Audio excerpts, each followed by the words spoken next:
The sky is so vast, isn't it? My little flare. Papa? Can you reach the sky and ignite the stars?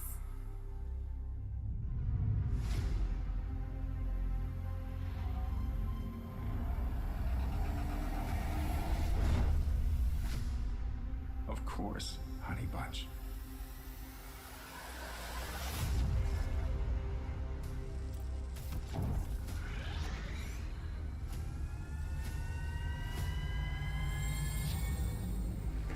Papa never returned home. He's among the stars now. But what about me?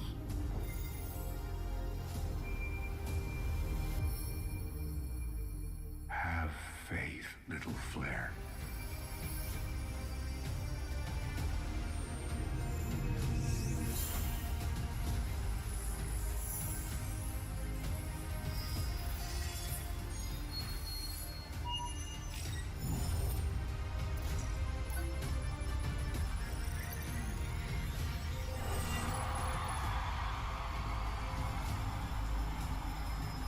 Now this is a wonder to behold.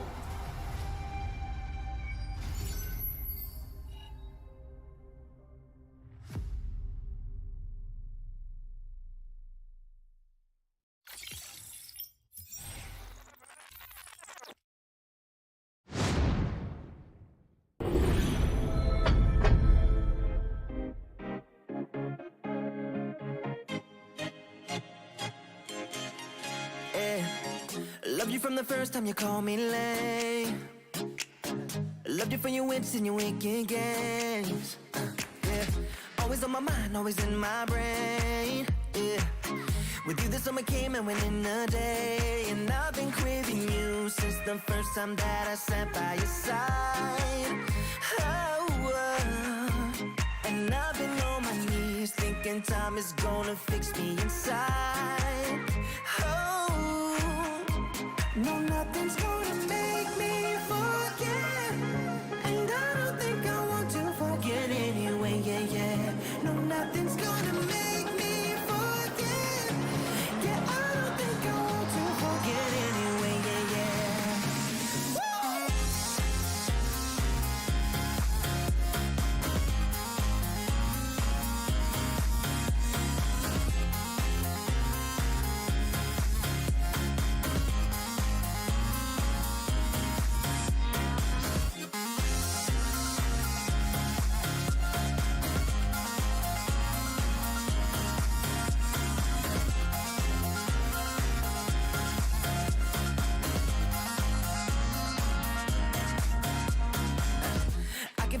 When you're miles away, yeah, you can make it shine when the whole world rains.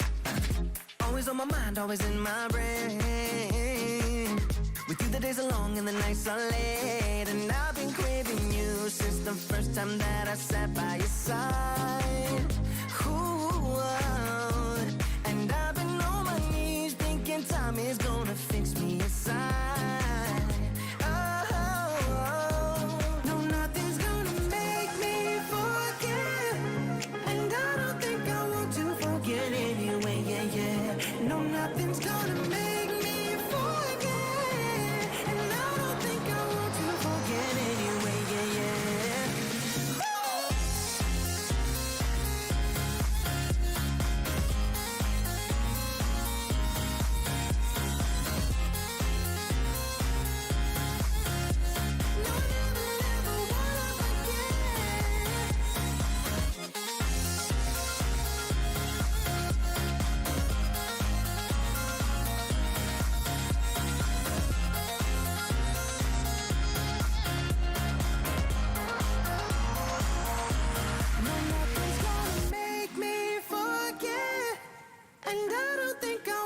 Forget anyway, yeah, yeah. No, nothing's gonna make me forget. Yeah, I don't think I want to forget anyway, yeah, yeah.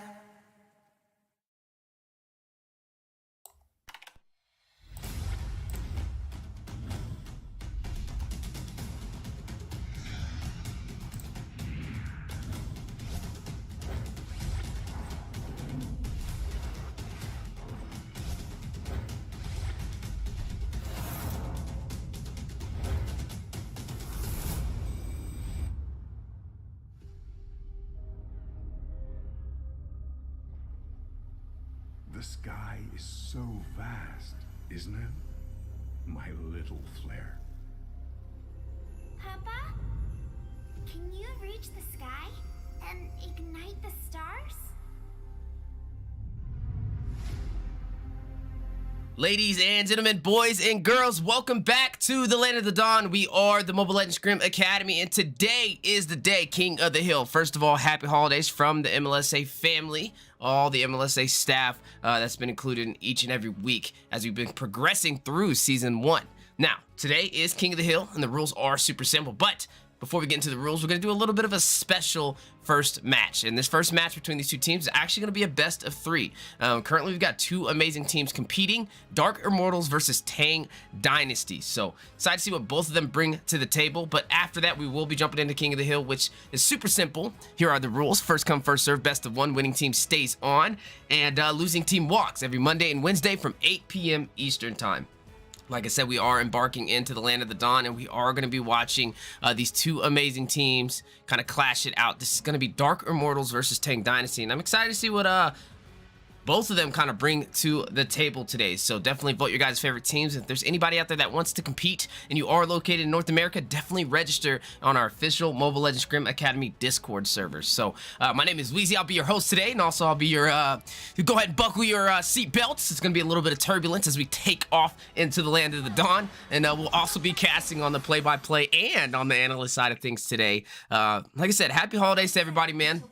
Hope you guys had an amazing Christmas, and New Year's is right around the corner, so maybe some New Year's resolutions, go ahead and drop those out in the chat today. Speaking of New Year's resolutions, though, one thing that I'm excited for is how we officially created the Mobile Legends Scrim Academy, and how well it's kind of doing so far. Seeing all these teams kind of compete and get ready for the Mobile Legends Bang Bang North American scene on a professional standpoint for 2023. Can't wait for NAMPL to be right around the corner, and I'm excited to kind of see what that has in store. But speaking of in store, wait a minute, Jay with a little bit of an over-aggressive play. It's going to get bursted down by Big Zeus. A little bit of that petrify in action, but not enough to keep that Kaja off. And that is going to be first blood in to the hands of Tang Dynasty over there. Big Zeus leading the way on that Kaja. Definitely a strong pick, especially in meta. That hero that can kind of do it all. You have the Divine Judgment to rush in. The sustainability from keeping people at bay helps Kaja out the AoE attacks. And also just being able to grab whoever you want. And they can't really purify. Well, all they can do is purify it. Outside of the purify, nothing can negate that suppression. So looking at the comp today, we are seeing Rock Bomba on the side of Dark Immortals, picking up that joy. Gonna go ahead and rush in, try and use that beautiful sound of music to possibly stack up some damage. You are seeing the Marksman on the side of Dark Immortals running this Claude, and not just any Claude. It's gonna be a Claude in the jungle. Not something we've typically seen. Doesn't mean it doesn't work, but definitely going to require a lot of farm. But as soon as Claude gets that Demon Hunter sword, I feel like he can kind of get online, rush in, and get some potential pickoffs. Speaking of pickoffs, though, a little bit of engagement as Vicious picks up a kill on to the Akai over there, and that is 2 kills into the hands of Dark Immortals. But wait a minute, no, in Tang Dynasty, but a response. Dark Immortals takes 1, down goes Roger, and now a 1-2. Fight continues. Speedy Light Wheels going out by Sensei on the carry. You do see Grenade Bombardment over there by Gushin. Kagura getting a kill onto Rock Bomba. Down goes the joy that we were just talking about. Vicious getting a kill onto Sensei, but then taken down by Sensei as well. An eye for an eye, both taking each other out. Now 2-4, but in the favor of Tang Dynasty as they are in the lead by 2 kills. Now back to this composition though, it's a little interesting, right? You are seeing a carry in the gold lane stacked up against a Clint. We know Clint a little bit more aggressive, is going to have a little bit more range to do some damage. Carry going to have a little bit of a harder time with these engagements, but if you're looking at KDA right now, has already taken 1 death, and that's going to kind of already start a little bit of an advantage for the Clint. Speaking of Vanish Turtle in play, you do see Rock Bomba kind of getting some zoners onto Sanji, kind of getting that Atlas out of there before he can connect with the Fatal Links. But wait a minute, you are seeing this Claude Jungle secure the turtle. Jay getting a kill onto Girls. Going to go ahead and get that Blazing Duet off as well.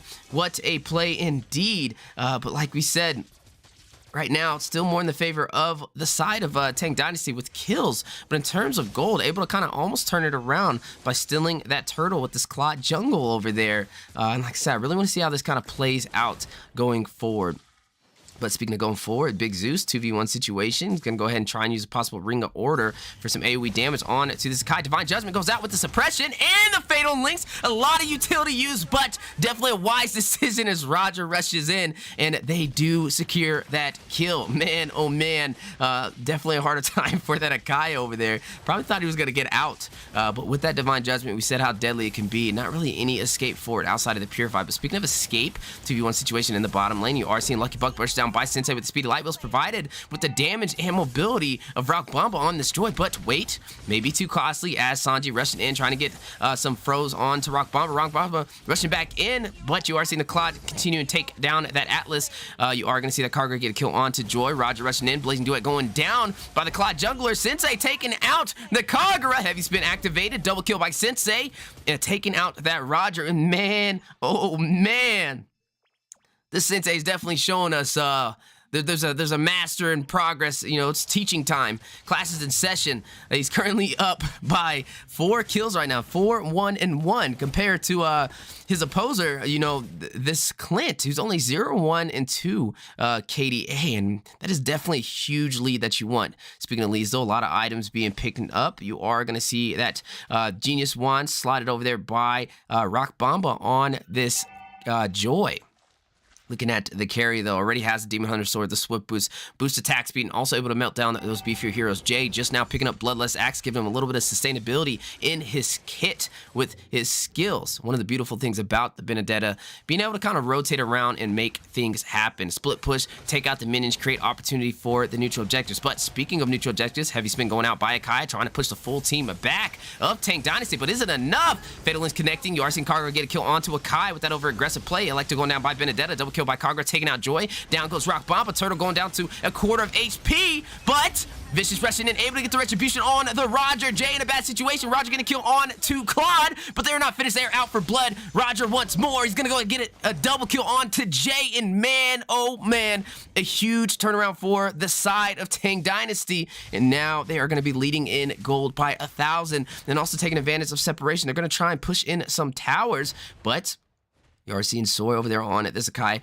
regroup, go to that top lane, and not allow Zeus to kind of push it in. But on the bottom side, a little bit of a recall by Sensei, which may kind of create the opportunity for the side of Tang Dynasty to proxy this lane. But the question is, do they do it? No, they don't. Now it's going to allow Carry to kind of get back to this tower, and I'm kind of wondering exactly if that was the right move, right? If it was me, I probably would have cut the lane and forced Carry to have a harder time getting to that tower. But speaking of tower, Speed Light Wheels going in. Do you see Sensei rushing in? Oh my goodness, Killing Spree activated by Kagura is going to go ahead and burst him down. The 2v1 situation was just too much for the Carry to handle. But a little bit of response from the side of Dark Immortals. Rotating to the bottom lane, you are seeing a huge response from Tang Dynasty, though, with 3 members down there as well. Sanji over there on this Atlas with the Fatal Links. Speaking of plays, though, Jay with a little bit of zonage is going to go ahead and proxy these minions on Big Zeus. But no, Big Zeus is going to go ahead and get to the back door. It's going to stop his minions from pushing forward. Now it's going to give him the opportunity to split push. Speaking of split push, Fatal Link connected onto Akai, and down he goes. Mega kill, and right now Kagura is on fire. 6, 2, and 1. Definitely a hard hero to deal with right now. Electa going in, suppression, that Divine Judgment over there by Big Zeus to grab up Jay on the Benedetta, and to finish off, Vicious is going to go ahead and get that kill. A little bit of look on the bottom side, though, like we said, a matchup, that Carry versus that Clint. 2 late game marksmen, but Clint just having a little bit easier of a time when it comes to early game. But speaking of early game, you do see Blazing Duet going in, trying to get a kill on to Kagura, able to shut her down, maybe gets 2, a little bit of a 2v1 combo as Rock Bomba rushes in trying to get Big Zeus. But like we said, in the bottom lane, Carry. Even though Carry typically would have a harder time against the Clint, with the help of the team, with the neutral objectives, and also the ganks, you are seeing Sensei 4, 2, and 1 right now, so he is going to be leading a little bit better in terms of gold, with 5,500. He's up 500 gold more than the opposing marksman. Not only that, but they were able to secure that turtle as well, giving him some additional shield. No towers have been lost in the process. Already 7 minutes in, and that is a little bit of a surprise from both sides. Also a high kill game, 8-13, only 7 minutes in. You're seeing that holiday spirit in its finest from both of these teams trying to take this win. But like I said, this is the best of 3. This is the only best of 3 that we're running for King of the Hill today. And then after this, it will be all best of 1s. Winning team stays on. But speaking of staying on, you are going to see a kill over there into the hands of Akai. As down goes Lucky Buck. And that is going to be that Clint that we were talking about a little bit earlier. Not having a really easy time getting online, and also lost his tower in that process. Just going to give a little bit more real estate and map advantage to the side of Dark Immortals going forward. Slowly as we progress, we are going to see Carry get even more scarier, though. As the later this game goes, you know, Carry's going to shine from that mid to late game, and especially already shining in there early, which definitely lets you know you have to keep an eye on her. But speaking about keeping an eye, a little bit of a dance over there in the top lane. 4 members on the side of Tang Dynasty versus 4 members of the side of Dark Immortals. An even matchup, but looks like the side of Tang Dynasty will prevail as down goes Soy 2 over there to that Kagura, who is sitting 7-3-2 right now. Still has Execute at her disposal, able to get that quick burst potential with that Yin Yang overturn. Speaking of overturn, though, looks like they are going to try and push in for a tower. Roger going to possibly rush in. Sanji does have the Fatal Links, possibly going to connect. He forced to use a Flicker to kind of get out of that Blazing Duet, and then, oh my goodness, baited to use the Fatal Links, and you do see that mirrored image effect over there by this Claude Jungle to teleport out just in the nick of time. Now, neutral objective is spawning in 6 seconds, and the question is whose favor is it going to kind of go to as this match progresses. But right now, it's looking like Atlas is going to be down a potential set, and this might be a push that the side of Dark Immortals wants to take. Speaking of push, heavy spin getting behind. Electo with the Petrify into the tower, and Assassinator! Oh my goodness, down goes Atlas. What a beautiful synergy of combinations between Jay and also Soy on this Akai. That Benedetta and that Akai combo is just very hard to deal with for the side of Tang Dynasty. But as Lord is going down to about half health, the question is which team will be able to get it. Ring of Order going in by Big Zeus, trying to do some damage to it. You do see Claude Jungle over there bursting it down as well. Is going to possibly get the Retribution off, but Rock Bomb is going to go ahead and secure that for the side of Dark Immortals, but a lot of members falling in that process. A full wipeout. Oh my goodness, Tang Dynasty did lose that Lord, but ladies and gentlemen, they took that clash and they did it well. They took all members down for the side of Dark Immortals, and this is going to open up the opportunity to push in these towers and also have no penalty on fighting this Lord. Definitely a huge trait indeed, and you kind of have to focus on your health, and it's not always about bursting that Lord down, but sometimes focusing on the heroes that are trying to take you out, as that was definitely the plan for the side of Tang Dynasty for that Lord play. Speaking of Lord, though, spawning in bottom side, members are coming back for the side of Dark Immortals right now, but now look at the kills, 11-19. Speaking of kills, though, possible clash on the way in the mid-river, as you do see Conceal over there by Soy 2, possibly going to get a heavy spin to kind of get somebody in position for his team. There he goes, heavy spin, it's going to connect onto Roger, pin him on the wall. Electo going in by Benedetta, do some little bit of chip damage, Petrify, and taken out by Rock Bomba. What a play, while you're seeing Lord pushing on the bottom side. But like I said, man, with this Lord, they are still going to make, they're able to make some stuff happen off it. Even though they lost that trade pretty heavily for it, they were able to come back just in time, and now towers are going to go ahead and drop into the favor for Dark Immortals. Speaking of Dark Immortals, you see Blazing Duet going down, able to get a kill on to Kagura. Lucky Buck getting a kill on to Claude in that process, 1-for-1 trade. Jay getting a tower in the mid lane. Oh no, not in the mid lane, but a tower on the top side. And also, they were able to take the tower on the bottom side as well. And this is just looking really good right now for the side of Dark Immortals. But can't really count out Tang Dynasty right now, as they still have a lot of real estate, and also they still are holding on to their entire mid lane. Speaking of mid lane, Rock Bomba trying to use the Sound of Music to escape with that mobility on that Joy right now. Definitely place your votes. Let us know who you guys think will take this game. This is a best of 3, Dark Immortals versus Tang Dynasty. Both teams currently on fire. A little bit of a replay on kind of what we saw earlier with that Lord play. You did see the side of Dark Immortals heavily going for it, trying to burst it down, while on the other side, Tang Dynasty was more out for blood, trying to chase in and get these kills. As Lord does go down to about a quarter health, that's when the side of Dark Immortals kind of focused it a little too heavily. Rock Bomb able to get it with the Retribution, but down they go. A mega kill, a wipeout into the hands of Tang Dynasty, which allowed them to kind of win that clash, but lost that objective. But speaking of clashes, Rock Bomb trying to get away, but Roger smells blood. Is going to go ahead and enhance himself and dash in and get the kill. And down goes Joy. But speaking of kills, you do see Akai with the heavy spin trying to get away. Roger out for more blood. Is going to go ahead and possibly rush in. Not able to connect on the mark for Akai. But Lucky Buck able to get a kill onto Claude in that trade. But at the top side, no response to Jay as he is split pushing in this inhibitor turret. Lord spawning in 3 seconds. Looks like they realize 2 members are down. They are going to go ahead and go for this objective on the side of Tang Dynasty.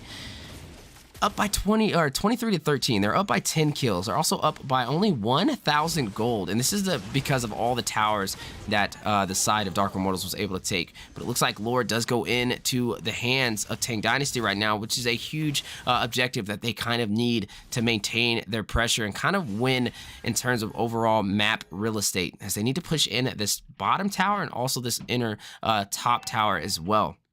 Luminous Lord is in play now. We see a lot of teams kind of have a hard time making the most of these objectives. You definitely want to sink these lanes and force the team of Dark Immortals to kind of split up, but we are not really seeing that right now, and they're going to go ahead and quickly start trying to burst it down in the mid-river. Sanji rushing in, possible Fatal Links on the way, but does not have a team in favor to kind of make the most out of that set, so need to play a little bit patient. Now I'm wondering if that vision, if that show was a little too early. Only able to set Akai off of that, and now the heavy spin procced in is going to go ahead and try and push Sanji back onto the wall. Able to get a little bit of a pin, but towers are dropping for the side of Dark Immortals. Electa going in by Benedetta. Roger rushing in, trying to get a kill, but quickly bursted down by the Claw Jungle, who is in full effect right now. Conceal play over there by Atlas. Since they getting a kill onto Big Zeus, that is Carry taking out the Kaja.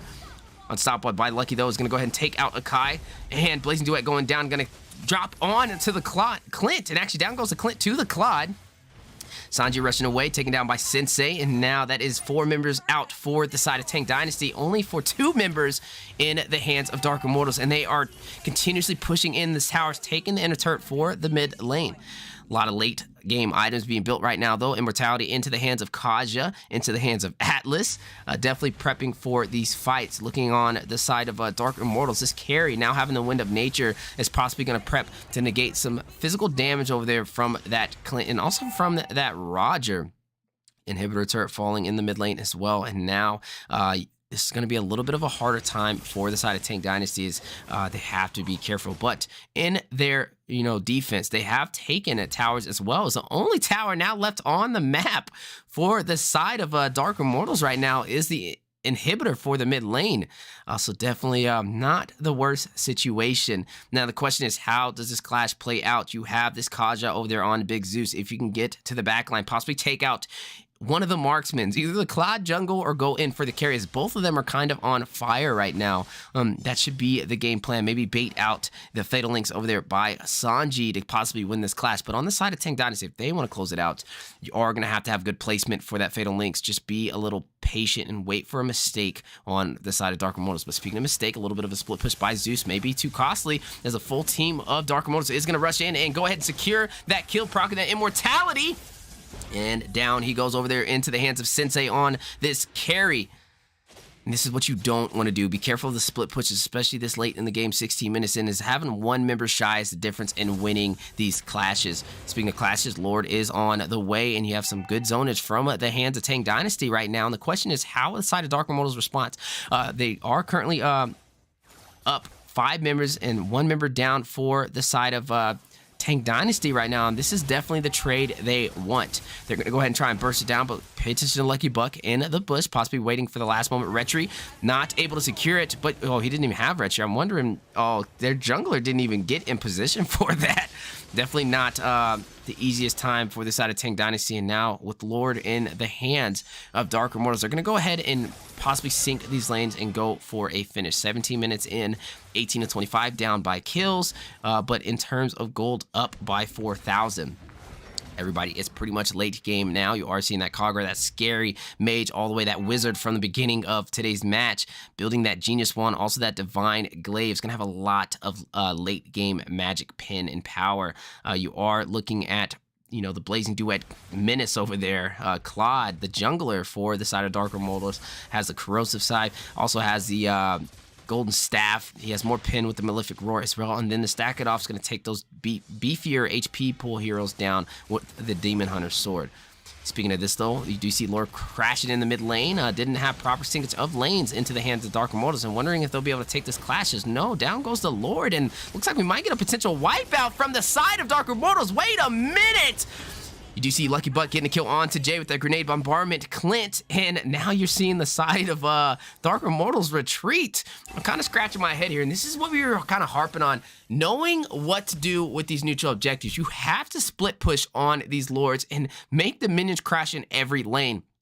When you only push up with one lane, yeah, the Lord has more damage and able to fight a little bit longer, but also you are not going to be able to push in these side towers, which gives you not only gold, but also more turrets on your side that they cannot work through in terms of defense in the hands of Tang Dynasty. But speaking of defense, a little bit of a request for pause as these two teams are fighting it out, trying to get the finish, as this is a best of 3, and right now, looking more into the favor of Dark Immortals. Even though they lost that Lord play, that Lord push, they are definitely the more of the aggressive team, and also up by 3,000 gold. Like I said, we are going to be doing a best of 3 between these two teams today. And then after that, we're going to jump straight into King of the Hill, which is best of 1, and the winning team stays on. Appreciate everybody being here today. If you guys do want to sign up, we are the Mobile Legends Scrim Academy, and we offer matches to everybody in the North American region. If you're a solo player looking for a team, definitely sign up on our Discord server. We have a whole section where you can post your stats, and some of these top teams that you see even playing today may possibly pick you up. Outside of that, we also have, if you're already in a team, you can register that team and compete right now. That's right, King of the Hills every single Monday and Wednesday from 8 p.m. Eastern time onward until the last team stands. First come, first serve, best of 1, winning team stays on. Appreciate everybody being here. Also, Merry Christmas to those I didn't get to see or say it to, and also Happy Holidays to those that I don't see throughout the rest of the year, as New Year's is right around the corner, so definitely place those New Year's resolutions. See a lot of people in the house. Marcus Peters, Beatrice in the building. Mike, how you doing, man? Appreciate you guys being here. Bun, how you doing, big dog? We'll miss y'all for the world, man. But like I said, we do have a little bit of a technical pause, so we're going to go ahead and see what's up with that. Maybe they are ready. It looks like they are ready, so we're going to jump right back into the Land of the Dawn. And like we said, right now, with that failed Lord push on the side for Dark Immortals, going to be a little bit of a harder time. And it's going to honestly be an even matchup, and it's going to be a difference in macro and synergy from these teams to kind of close this out, as this is neck and neck. You're looking at 1 inhibitor for the mid lane for Dark Immortals versus 2 inhibitors on the top and the bottom for the side of Tang Dynasty. So a little bit of opposing inhibitor turrets right now from both sides, and I'm wondering who's going to be able to close it out. When it comes to the 5v5s, you are going to have really good placement on Sanji with this Atlas, as he's going to be able to pave the way, possibly getting to the back line and setting up that carry. Maybe a huge pick-off for him and able to provide a marksman down in their favor. But on the side of Dark Immortals, just play a little safe. Wait for a potential bait of this Fatal Link, so just wait to see it go off and then engage is a way for them to make this work in their favor. But while we were talking about these strategies, we are going to be seeing Lord spawn in 20 seconds, and you are seeing Benedetta do what Benedettas do best. Going to go ahead and try and start split pushing, possibly to create the opportunity to have a 4v5 situation. But Big Zeus right at the up there to kind of respond directly to it is going to go ahead and fight that Benedetta out with those minions. But speaking of fight, Rock Bomb over there with the Joy is going to go ahead and use some mobility, but frozen by the Akai.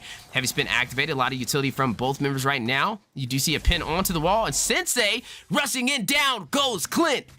That is a huge play into the hands of Dark Immortals right now, and if I were them, I'm definitely going to go in and push up this objective, as they have no marksman now for the side of Tang Dynasty, but that's not going to stop them from trying to take this objective, as you do see Sanjay trying to find a hole into the Lord to possibly get a set. You see Big Zeus over there with the Ring of Order as well, but the jungler is caught at bay, rushing in against the Joy, and he's not able to get there in time, and Lord does go into the hands of Dark Immortals, and now it may be a similar situation as last time they had this Lord and they were not able to make the most of it. Speaking of making the most, though, you do see Joy overextending, and now he has fallen to the side of Tang Dynasty. Roger able to pick up that kill. Lord is in effect, though, and is possibly going to be spawning in here shortly. But look at the timer, right? Joy is now down for 40 seconds. That is one member out for this push. And this is why I said you have to pay very close attention to these objectives and use the most out of them. You don't see sinkage of lanes, bottom lane not being pushed in at all. And this is going to create the opportunity for the side of Tang Dynasty again to burst down this Luminous Lord with no contest. And if this continues to happen, we may possibly see them turn this around. Speaking of turnaround, heavy clash going in, Fatal Link connecting, Lucky Buck taking out Carry, the marksman for the side of Dark Immortals, but Electa going in by Benedetta. Soy with barely an HP is going to rush away from Zeus. A little bit of a slow, trying to go in, trying to get the kill. The question is, can he connect? Going to go ahead and get that sprint boost. Unable to get out. You do see a kill over there by Kagura, though. Down goes Sensei in the mid lane. Blazing Duet connecting. You do see a Kai falling as well over there too. Big Zeus. There's two members left, Rock Bomba and Claude, for the side of Dark Immortals, to the full team of Tang Dynasty right now. And they're definitely on the hunt to possibly close this out, as they are going to rush in the mid lane. Like we said, that cooldown time to kind of respond in is almost 40 to 50 seconds. So if they can make the most out of these minions management, they can possibly end this game. But speaking of ending the game, oh my goodness, a bait for the Fatal Links. Exactly what you want to do if you are the Claude, and that may be a game changer. Blazing Duet to possibly clear the minions, but Immortality has been proc rushing into the full team of Tang Dynasty, and down goes the Claude, the saving grace, but Sensei spawning in just in time. Speedy Light Wheels is activated. It's going to go ahead and clear those minions. Turret has fallen, though, and they have no turrets in their disposal to defend them on the side of Dark Immortals. But I have to say, very impressive defense and really good micro into the hands of Claude over there, the jungler for the side of Dark Immortals. Heavy spin on the wall by Sanji. Very low HP. You are seeing Vicious rush out with that. Roger trying to escape. Yin Yang overturn possibly in play over there by Kagura. Lecto going in by Benedetta. Proc the immortality of Sanji. Caught in a bad situation. Petrified as well. And down he goes as Jay is going to go ahead and pick up that kill. And not only a kill, but that is the roam for the side of Tang Dynasty right now, putting them in a hard position, even though they did take out the Claude. The Claude who kind of defended last minute, baited out the Fatal Links over there by the Atlas and kept Dark Immortals in the game. And now it is 100% neck and neck, 23 minutes in. Only one tower left for the side of Tang Dynasty. The inhibitor on the bottom lane. Looking at items, just super scary. A lot of immortality being built. You see Roger with it. You see Clint with it. You see Atlas with it. You see Carrie with it. You see Akai with it. You see Benedetta doesn't have it, but maybe on the way as they realize we are 100% late game. All these items are built. Maybe some boots need to be sold now, and a lot more defensive, heavy late game defensive items to kind of slot in its place. But speaking of placement, you are seeing Rock Bomber with the wide split push. It's going to go ahead and create the opportunity to possibly take this last tower. While that's in place, though, you do see Lord getting bursted down from the side of Dark Immortals with no contest, no answer from the side of Tang Dynasty right now. I'm kind of scratching my head as Roger's going to try and rush in, but no, he's going to go in for the kill instead. Is that the right answer, though? Jay able to escape with Benedetta, forced to use that Electo, and Lord goes again into the hands of Dark Immortals. This is the third Luminous Lord that they have stolen with barely any answer from the side of Tang Dynasty. And like we said, you got to have a little bit of an answer for these neutral objectives. Don't always rush in for the fights, but sometimes the jungler getting a backdoor retribution is huge to kind of pick up that momentum and turn the tide in your favor. But we're not seeing that today from Tang Dynasty. And with this Luminous Lord pushing in the mid lane, now all we need to see is the side of Dark Immortals split push these minions and take this game for themselves. But speaking of taking the game, you are seeing heavy pressure from the side of Tang Dynasty inside of the jungle. Is going to go ahead and try and burst down this Lord again. And you're not seeing any contest from the side of Dark Immortals. What is this dance we're seeing today? I'm not going to go ahead and fight them. Lord down to almost half HP now. Jay's going to go ahead and push in the minions on the top side. You do see Roger clearing the minions on the bottom side over there with the Kagura. Lecta going in by Benedetta as well, but not able to really do much. And look at Lord again is going to quickly be bursted down. But speaking of burst, Big Zeus caught out of position in the back line is going to get penalized from the side of Dark Immortals, which will put him in a 5v4 situation. And looks like maybe they will go in and try and finish this game off as they realize even with the Lord in their hands, it's not really making much of a difference as they're not able to close out with it. But maybe they can close out with the difference of having one more member on the board, especially with that Kaja not in play for that Divine Judgment. Speaking of play, though, Electro going in, going to go ahead and clear some of these possible minions. Roger rushing back in. Going to go ahead and clear the minions as well, but minions are going to crash in the mid lane.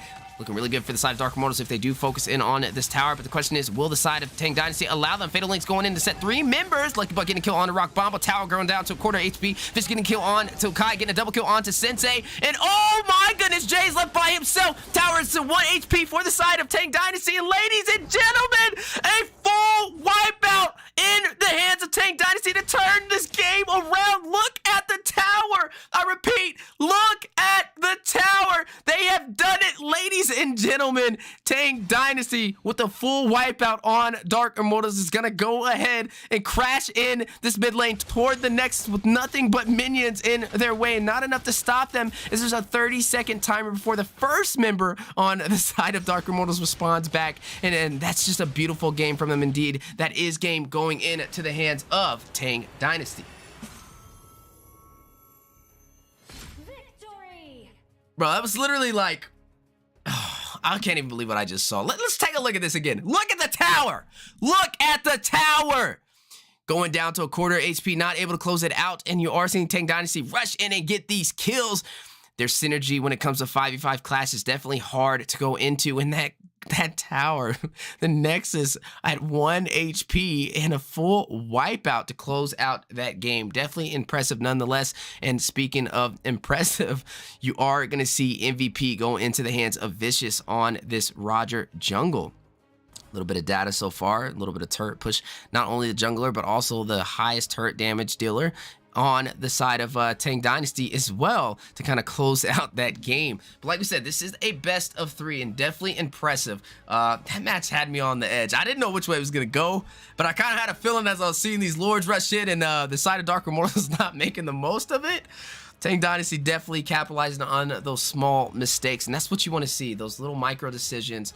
You have to pay attention. You have to make the most out of these objectives, split push these lanes, and make the most out of the Lord, because if you don't, you're giving more gold into the hands of the opposing team who was on the back end of that trade and now created the opportunity for Tang Dynasty to come back and take the game. But like we said, this is a best of 3, and ladies and gentlemen, we're watching 2 amazing teams compete today, Dark Immortals and Tang Dynasty. Tang Dynasty able to take game 1, but like I said, this is a best of 3, and we're wondering how the side of Dark Immortals will respond. I appreciate everybody being here today. Today is also King of the Hill. The first match was a best of 3, but after that, it will be first come, first serve.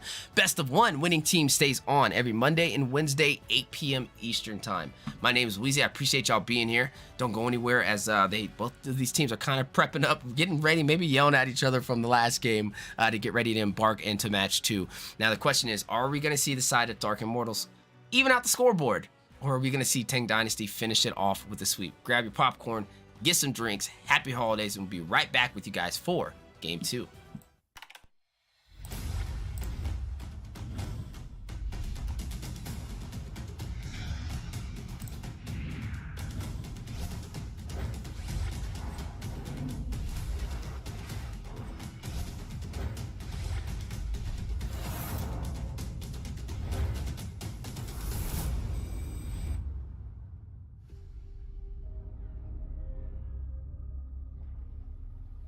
The sky is so vast, isn't it?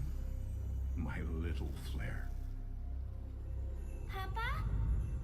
Can you reach the sky and ignite the stars?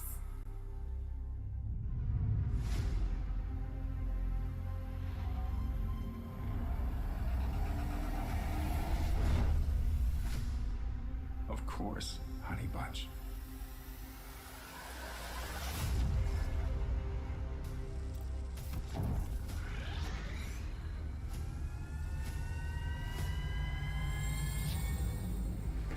Papa never returned home.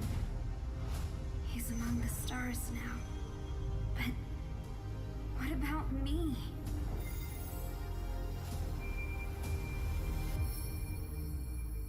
Have faith, little flare.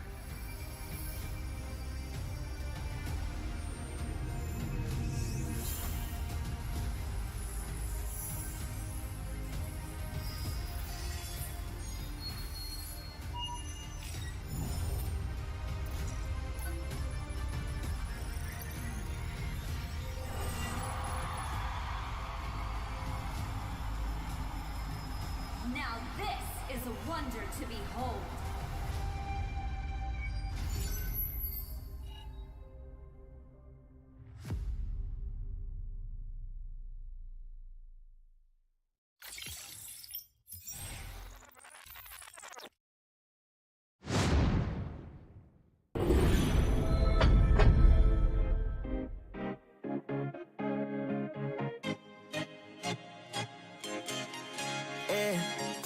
Loved you from the first time you called me lame. Loved you for your wits and your wicked games. Yeah. Always on my mind, always in my brain. Yeah. With you the summer came and went in a day. And I've been craving you since the first time that I sat by your side. And I've been on my knees thinking time is gonna fix me inside. Oh, no, nothing's gonna make me forget. And I don't think I want to forget anyway, yeah, yeah. No, nothing's gonna make me forget. Yeah, I don't think I want to forget anyway, yeah, yeah.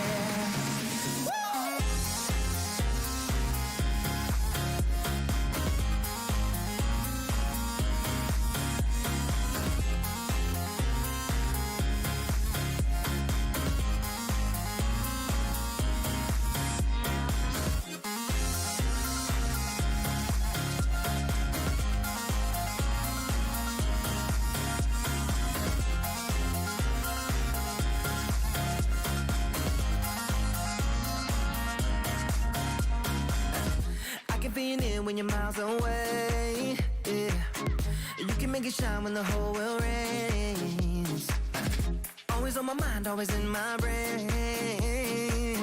With you the days are long and the nights are late. And I've been craving you since the first time that I sat by your side. Ooh, and I've been on my knees thinking time is gonna fix me inside.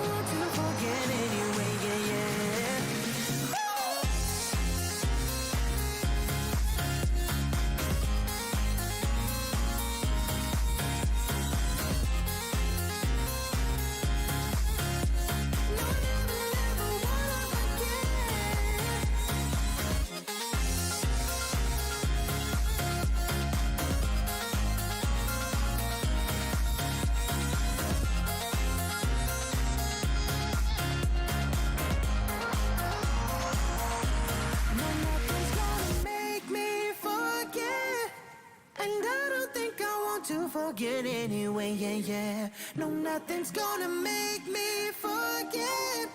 Yeah, I don't think I want to forget anyway, yeah, yeah. Ladies and gentlemen, welcome back in the land of the dawn. We are the Mobile Legends Scrim Academy, and my name is Wheezy, your host for today. First of all, happy holidays to those. Merry Christmas to those I didn't get to see yesterday. And also, for those we don't see, Happy New Year's.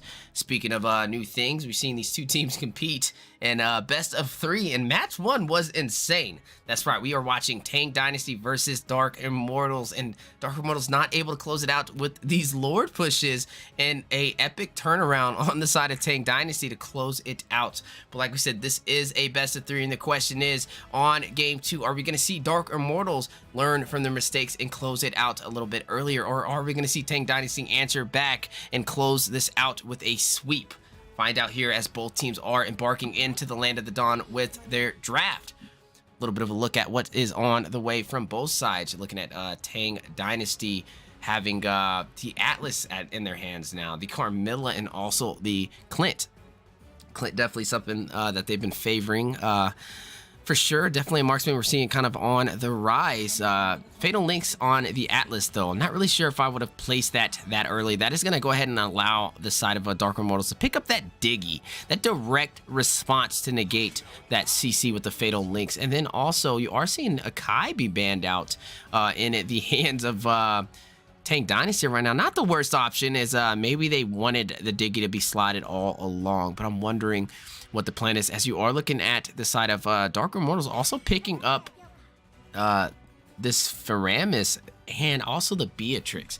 Faramis definitely was one of those supports that shined for the longest with that Cold Altar in his disposal. Very hard to jump in and get a kill on any of the members, as he gives them that second lifeline. Beatrix having all the weapons at her disposal, one of those marksmen who can adapt in multiple different situations in the Land of the Dawn, having a sniper, the shotgun, the rocket launcher, and also the submachine guns is definitely tricky to deal with. And I know even with Benedetta recently, there's a lot of item changes on here, a lot of different builds. You can go for the sniper build, get that Demon Hunter sword. You can also go more for like a submachine attack speed build, which may be a possible plan into the hands of Sensei, but he is going up against that Clint. Clint, one of those marksmen I can give it that Beatrix a slight harder time, having more range to work with. But speaking about working with, you are seeing who was the Claude jungler for game 1. Now going to go ahead and lock in something a little bit more beefier. Not a hero we've seen it too often in the jungle, but this is going to go ahead and be Barats. Barats with the Detona's Welcome is going to go ahead and grab anybody up as close as he can to them in that AoE circle. It's pretty much eat them, spit them back out, and get a stun on the wall. Now, one thing that Barats offers is frontline and also sustainability, and that's possibly the plan for the side of Dark Immortals. But we have to figure out what is their plan for the late game. You have the Faramis, possibly Faramis mid lane, which is not going to give you a high damage output. Diggy Roam, definitely going to be able to negate some CC. And then you have the Barats as a front line, but not late game damage. And then to top it off, Jay's going to go ahead and pick up this Yuzong for some additional front line capability, and then Yuzong, one of those heroes who can rush in and go for those backline pickoffs. But the question is, what is your late game plan? You have Beatrix who can scale as the game progresses, but I'm not sure if Beatrix alone will be enough, especially going up against a direct counter with Lucky Buck on that Claude. So really want to see how this game kind of goes going forward, but if I have to give it to one member or one team, maybe more into the hands of Tang Dynasty right now. Even though you were going up against a Diggy with the Atlas, you still have Carmilla with the Curse of Blood to stun every single member on the team. And if they get a pick off on the Diggy, that's going to be even harder for the side of Dark Immortals going forward. Like I said, today is King of the Hill, but the first match of the day is a best of 3, and we are now on game 2. Game 1, we've seen a phenomenal finish on the hands of Tang Dynasty to kind of get that win over on Dark Immortals with an impressive epic comeback. Now the question is, for the side of Dark Immortals, will they be able to respond back and not be swept and take this to a game 3? Or are we going to see a sweep for Tang Dynasty going forward? We are seeing Lancelot into the hands of Vicious, who was previously playing that Roger. Definitely more attuned to those assassin style junglers. Looking on the bottom side, Lucky Buck versus Sensei. We are seeing Beatrix versus the Clint. Clint have a little bit more of advantage in terms of range as a direct counter to the Beatrix, but both of them some marksmen who have been shining this season. A little bit of a battle on the way for the XP lane, as well as Jay is locked in at Yuzong going up against a Carmilla in the XP lane. Now, yes, Jay has the Shaw Essence. He has the ability to possibly win if Big Zeus is not careful, but I am actually a fan of Carmilla in the XP lane. I think it works out really well, and then when it comes to these 5v5 clashes, that's where Carmilla really shines. But in terms of the 1-for-1 clash, I'm definitely giving it into the hands of Jay, as you are seeing him have a little bit of an easier time taking that fight. But speaking of taking fights, Rock Bomb already stripped down some of the gold in this tower, making it work in his favor. We know Lord is Turtle will be spawning in soon. Both these teams kind of rushing to get that level 4 and go in for this engagement. You do have the Faramis for the side of Dark Immortals to work with that Cult Altar. But speaking of plays, you do see Thorn Rolls connecting onto Rock Bomba. Now forced to recall, barely any HP. Turtle spawning in 22 seconds. You see Barats Jungle in Dark Immortals' favor. He's going to go ahead and get that level 4 right before this Turtle spawns in. Speaking of level 4, looking at Vicious on the Lancelot also has it as well. He's going to have that ultimate to kind of work in his favor as well. But flicker play over there by Sanji. Does not have Fatal Links, but able to get the Frozen off. Detona's Welcome just in time. He's going to go ahead and get some sustainability to Barats, but Vicious taking him down with the Thorn Rose. He's going to go ahead and get that kill. Big Zeus getting a kill as well, taking out Jay, and that is 2 members down for the side of Dark Immortals as Turtle has spawned in, and now Vicious is going to go ahead and go for this. Diggy giving a little bit of push though. You're not seeing any help from Big Zeus, needing to kind of zone out Soy. On the bottom side, though, a little bit of engagement as Clint rushes into the backline, proxying the minions, and takes a kill onto Beatrix. Now 3-0 for the side of Tang Dynasty. Not only 3-0, but Lancelot able to secure that turtle. Black Dragon rushing in by Jay, gonna possibly go in for a pickoff, not able to spot anybody out, and now a huge waste of utility. Speaking of utility, though, you are seeing Rock Bomba frozen, forced to use a Cold Altar, silenced as well, and looks like you do see Fatal Links connecting, and Lilia burst him down with the power of Gloom. And that is now 4 kills for Tang Dynasty. Man, oh man, are they on fire right now. We need to see a response from Dark Immortals if they want to stay in this game, as they are kind of closing it out with a fast pace. When they pile up on these neutral objectives, they pile up on these kills, they're eventually going to pile up on an early finish if you're not careful. Let's take a look at the items so far. Already up by 2,000 gold. Looking at the marksmans in the gold lane, Lucky Buck only really has his boot so far. Beatrix hasn't even built the boots yet, going more for the damage. Lilia looks like building a little bit of CDR as well, possibly Enchanted Talisman on the way. Do got Atlas on the run with the Rapid Boots for a little bit more mobility. Time Journey going out by Diggy, but this is getting a kill onto him, going straight for that squishy roam.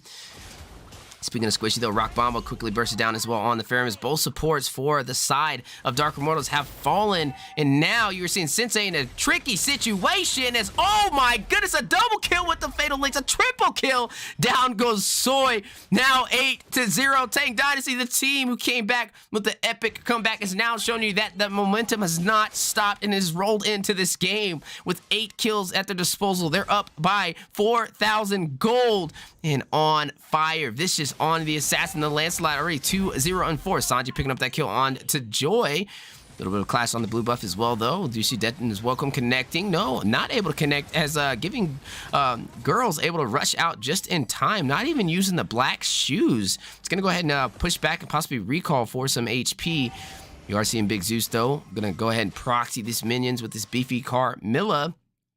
And man, oh man, we're going to see a lot of objectives go into the hands of Tang Dynasty if the side of Dark Immortals is not careful. It is now 9-0, only 4 minutes in. Definitely a really well played game from the side of Tang Dynasty in the early phase, even early half of the early phase. Not even 5 minutes in to be able to pull that off is crazy. You are seeing Lancelot getting turtle play as well, and that is going to be another objective into the favor of Tang Dynasty. Fatal Links connecting, Thorn Rose as well, right on the mark, and Lucky Buck connects with the grenade bombardment, taking down the jungle for the side of Dark Immortals. Now 10-0. Down goes Barats, but wait a minute, this is rushing in, going to kill Soy. You do see a double kill by Lucky Buck, taking out the Beatrix. Co-alter activated, but is it enough to hold off the full teams? They are out for a possible another kill. But in terms of separation, Jay making the most of the situation is going to go ahead and push in the tower for the top side. But a direct response already for the side of Tang Dynasty. They're going to take down the mid tower, and it's going to open up their pressure to be able to take these buffs and also invade for more ganks into the side of the jungle for Dark Immortals, and now forcing them on a very hard game. If you are the side of Dark Immortals, for where things are looking at right now, you're going to have to play very safe. No solo play, stay in the tower, wait for a mistake on the side of Tang Dynasties. You cannot take these 5v5 clashes. With the team is already up 5,000 gold, only 5 minutes in. Dominus Ice picked up by Big Zeus, also picked up by Sanji as well, looking really solid in terms of items. War Axe picked up by that Lancelot, topped off with that Swift Boots as well for some additional attack speed. You do see that Enchanted Talisman built up by that Lilia for some CDR, some mana, and also Arcane Boots to top off with some Magic Pin. Beatrix picking up this Demon Hunter sword, possibly going for that sniper build. An American Sniper may be on the way, but the direct counter with Lucky Buck is already picked up in this battle and is now building toward another physical damage item, and is just a little bit more online, up by 2,000 gold on Beatrix. But speaking of up, you do see the Black Dragon connected by Jay, dropping down and then taken out by the Thorn Rose of Lancelot and Carmilla. Dayton's welcome, rushing in for some sustainability. Godlike by Clint, taking out the Diggy. And then now, Barats in a tricky situation between all members of Tang Dynasty. Quickly burst it down, and then it's going to leave only Sensei and Rock Bomba. Correction, only Sensei, as down goes Rock Bomba. Man, oh man, now 16-0. Tang Dynasty on fire, trying to push up some towers now. They have taken the bottom first tower. They've taken the mid first tower and now working for that tier 3 tower on the top lane as well. And also for another turtle in their hands. That is 3 turtles they have taken 7 minutes in. 23,000 gold to 16k, up by 16 kills. The man with the plan, Vicious over there on Lancelot now 4-0-9. But Lucky Buck on this Clint, definitely a force to be reckoned with. Has 7-0-3. With Beatrix over on Sensei, not able to get online, 0-3-0. A little bit of retribution going in, not allowing any more advantages to the side of Tang Dynasty. Barats decides to rush in last minute. There goes the Magic Sentry though for some vision. But like we said, with the difference of gold right now, the difference of items, you're not going to be able to take these fights for the side of Dark Immortals. You have to play safe. They are outscaling you in terms of item, in terms of gold by over 6,000. You need to wait for an opportunity to play off on a possible pick off of a solo play. There's a lot of teams make the mistake when you have the huge advantage in the early game. They start getting overconfident. A lot of people will be out of position. For example, you see Lily on the bottom side, kind of soloing a lane by herself. And these are the plays you want to go in for with the possible conceal to take her down. But you are seeing a Bush play possibly on the way as Big Zeus, Sanji, and Lucky Buck with a triple stack, possibly waiting for a Fatal Links to go down by Sanji. But 2 members on the side of Dark Immortals in the bush as well, kind of baited out by that Clint, who is also hit by that Diggy. Mid lane minions are pushing in, and it looks like the side of Tang Dynasty is going to go for this with no contest. Thorn Rose connecting, a little bit of a stun on a Rock Bomb, gets all his HP back in that process though. Minions are pushing in on the top side. Lucky Buck is going to go ahead and clear out this tower as well, and that'll be the tier 2 tower for the mid and at the top side into the hands of Tang Dynasty with the proxy of the lane from the full team of Tang Dynasty. And man, oh man, now they're down to their inhibitors. Rock Bomb getting a kill on to Sanji. That is the first kill that the side of Dark Immortals was able to secure, and with that kill, the first pause of the game. And man, Tang Dynasty was not the strong first game, but after getting that epic comeback, whatever fire that got heated up underneath them has stayed lit and is only getting hotter. And we need to see Dark Immortals come back online. They've lost every single tower minus the inhibitors now, and like I said, only a 9-minute game. Already looking like a 20-minute game into the hands of Tang Dynasty. Now, with this being said, we have seen teams play really well early, but the question is, how do you close this game out? We didn't, even on game 1, we didn't see Tang Dynasty take a lot of the neutral objectives, but rushing for the kills. Now, if they rush for the kills this time around, it'll be more in their favor considering they have a lot more gold. But on the side of Dark Immortals, if they want to hang in here, they have to play a little bit safer. They have to wait for an opportunity to come and play and act on it. If they do not do that, we are going to see a potential early finish and a sweep in the hands of Tang Dynasty. So I really want to see how this match goes as we are embarking to that 9-minute mark, and both teams are ready to kind of clash it out and continue this game. Like I said, a little bit of that situation right now, down to their inhibitors for the side of Dark Immortals, and Tang Dynasty only losing that top tower. Also going to go in for this Lord, realizing that there is no contest. It's not even Luminous Lord. This is just regular Lord, right?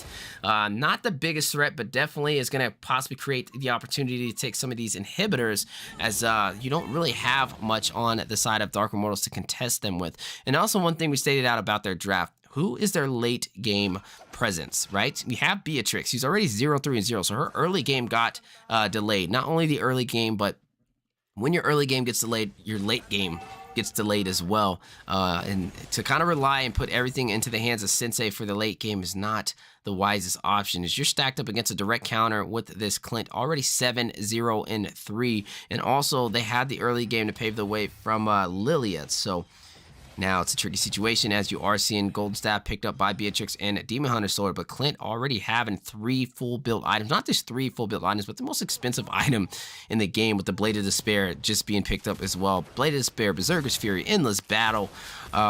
Is not really something you want to rush in it to, as you have to watch out now, as Lucky Buck is online and he plans to stay that way. Getting a kill on to Barats in that process. Speaking of Lucky Buck, so Thorn Rose going in by Lancelot. Phantom's Execution going in as well. Double kill. You do see Vicious getting a kill on to Yu Zong, leaving only Sensei Rock Bomb to defend. Triple kill over there by Lucky Buck on fire, and then finish it off, a wipeout by Lancelot, and the Nexus goes down into the hands of Tang Dynasty. And ladies and gentlemen, not only the Nexus, but they have taken the series.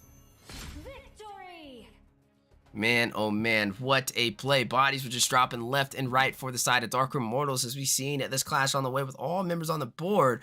You do see a little bit of an engagement trying to fend them off from pushing in as Lord is crashing in on the top side. A double kill by Lucky Buck taking out Diggy. You do see Lancelot getting a kill onto you, Zong, leaving two members, Sensei and Rock Bomba, and then down goes Rock Bomba, the triple kill for Lucky Buck, and then finish it off a double kill by Sensei on this Lancelot, and down goes the Nexus, and that is the game. That is the series for today, the first match of the day, leaning into the hands of Tang Dynasty to win 2-0. Excellent game indeed. Even looking at the data, you are seeing that Clint on fire. 52% turret damage, 36% team damage. And this is what we said. You got your marksman online in the early game. A direct counter for that Beatrix, who had no presence in terms of turret. 0%, only 16% damage. And you can't really falter at it, as there's just not really a composition to kind of protect her.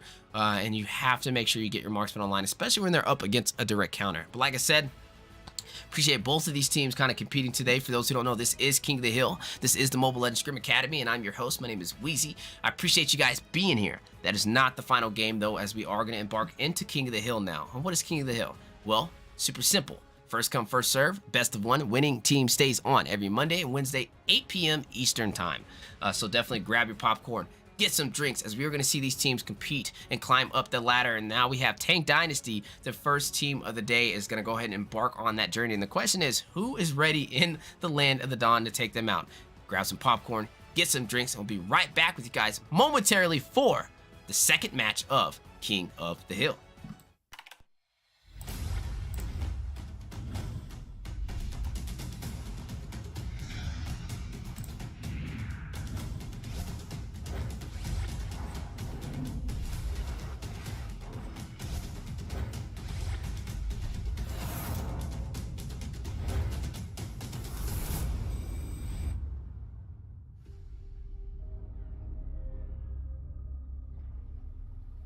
The sky is so vast, isn't it? My little flare. Papa? Can you reach the sky and ignite the stars?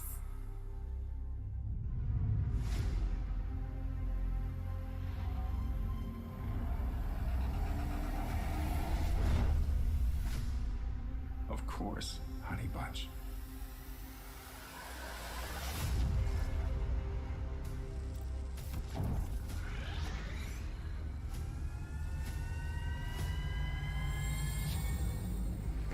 Papa never returned home. He's among the stars now. But what about me?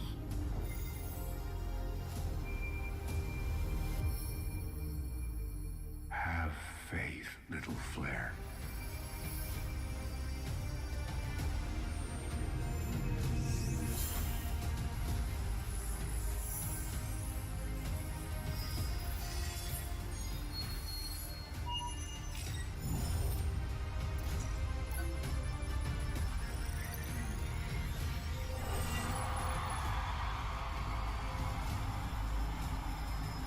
Now this is a wonder to behold.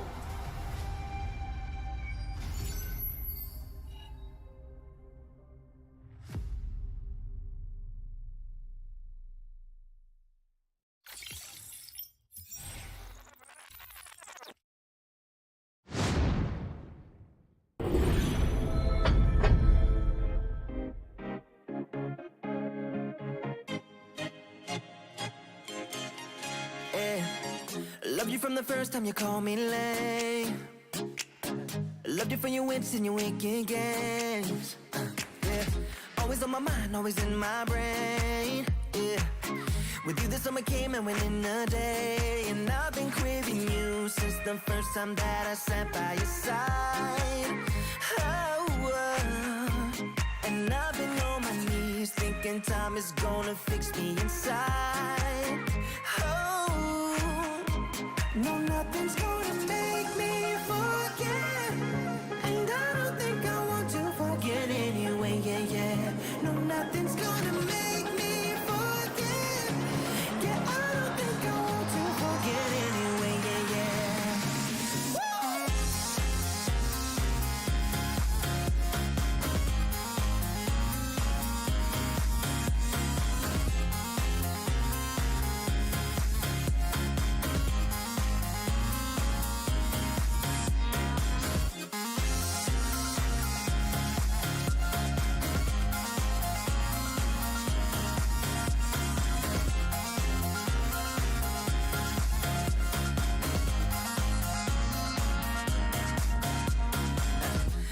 feel you near when you're miles away. Yeah.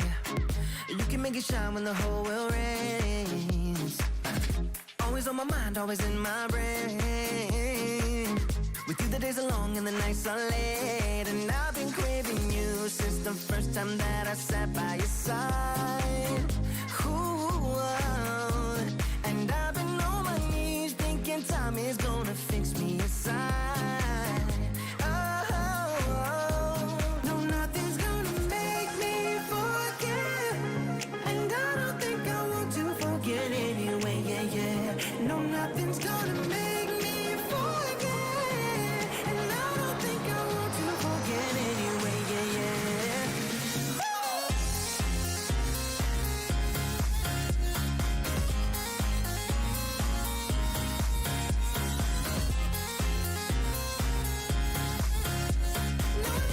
never wanna forget.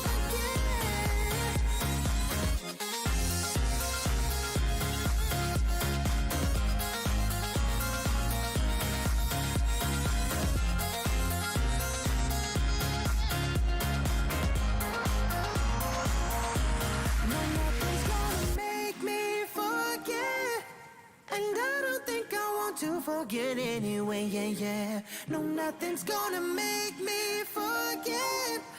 Yeah, I don't think I want to forget anyway. Yeah, yeah.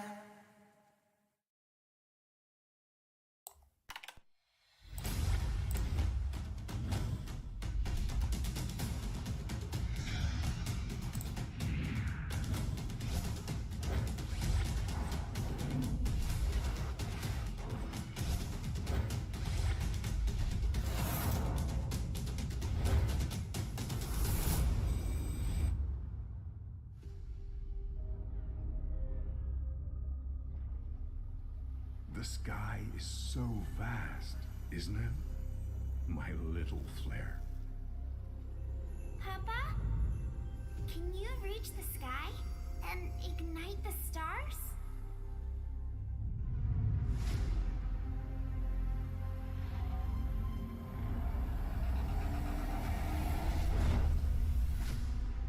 Of course, honey bunch.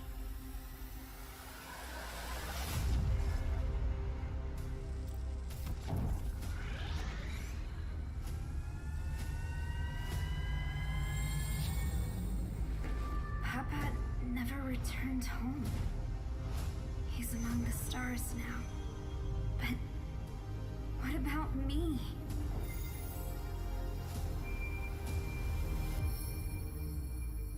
Have faith, little flare.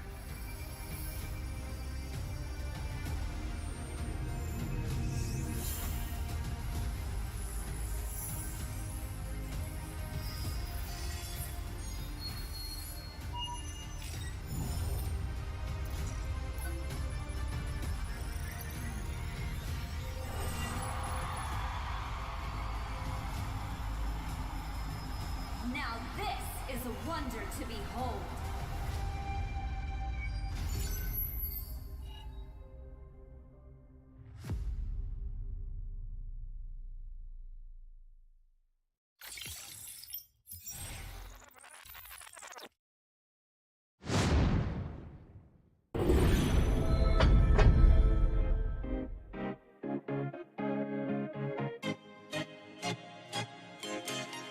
Yeah.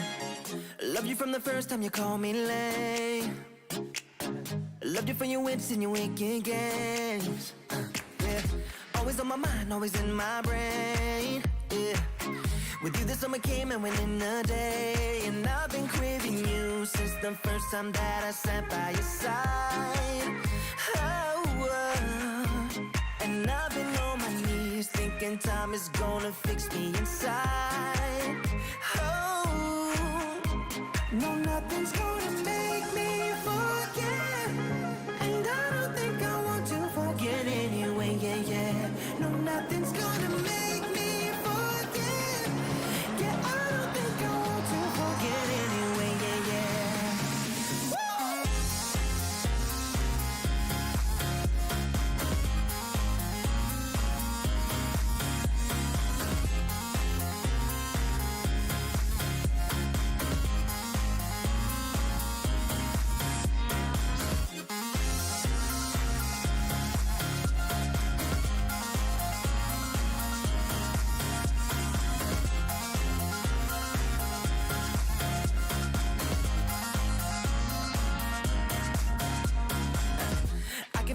in when you're miles away. Yeah. You can make it shine when the whole world rains. Always on my mind, always in my brain. With you the days are long and the nights are late, and I've been craving you since the first time that I sat by your side. Ooh, and I've been on my knees thinking time is gonna fix me inside. No, nothing's gonna make me forget, and I don't think I want to forget anyway. Yeah, yeah. No, nothing's gonna make me forget, and I don't think I want to forget anyway. Yeah, yeah. No,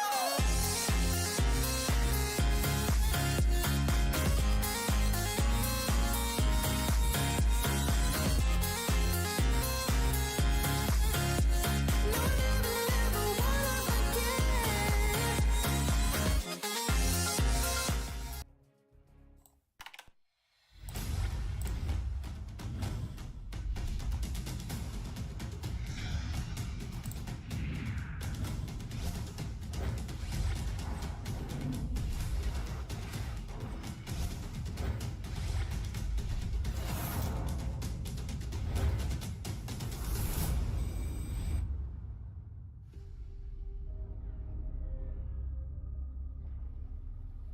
The sky is so vast, isn't it? My little flare. Papa? Can you reach the sky and ignite the stars?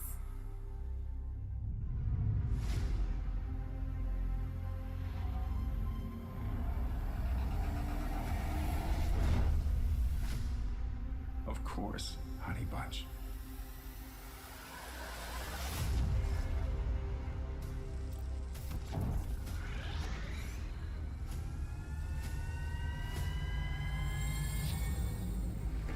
Papa never returned home. He's among the stars now. But what about me?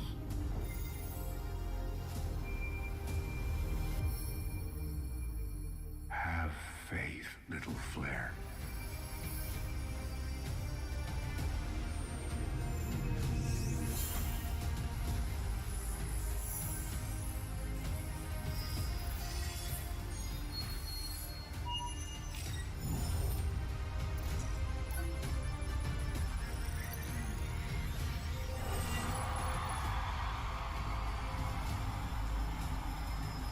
Now this is a wonder to behold.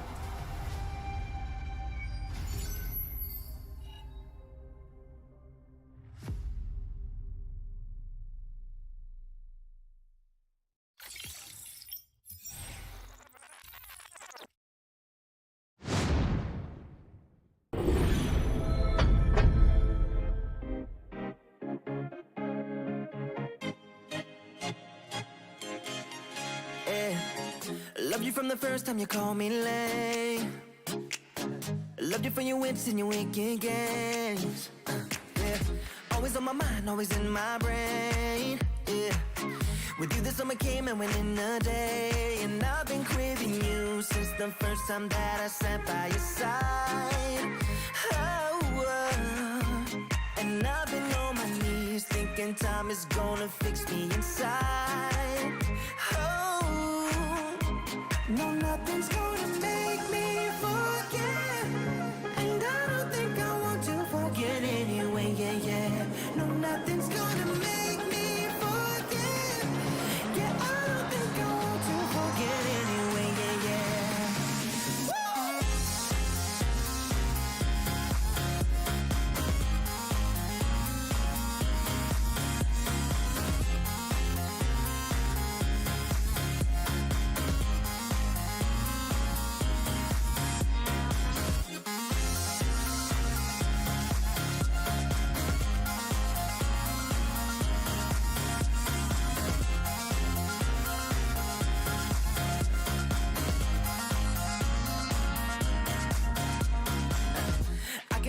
When you're miles away, yeah.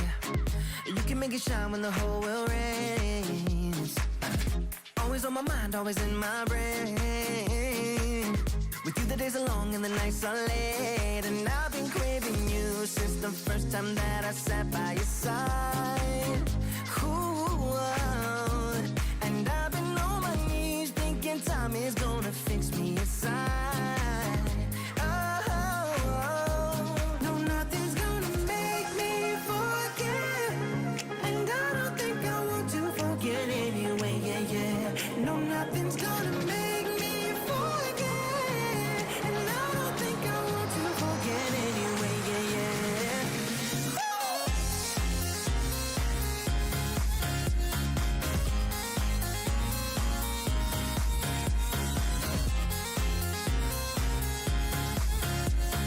never, never wanna forget.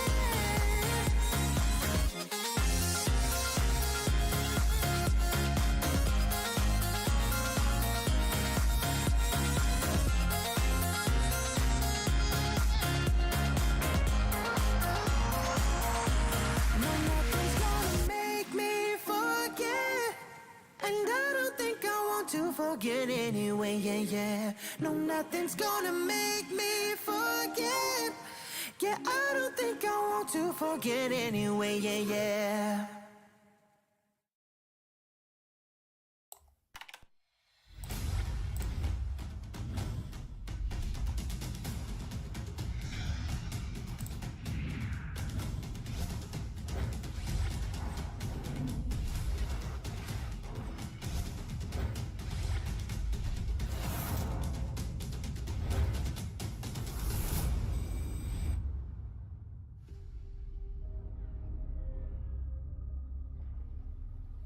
The sky is so vast, isn't it? My little flare. Papa? Can you reach the sky and ignite the stars?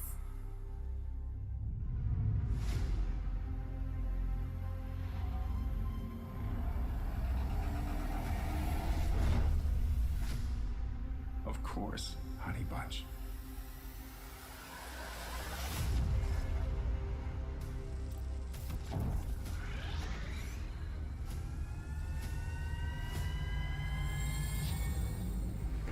Papa never returned home. He's among the stars now. But what about me?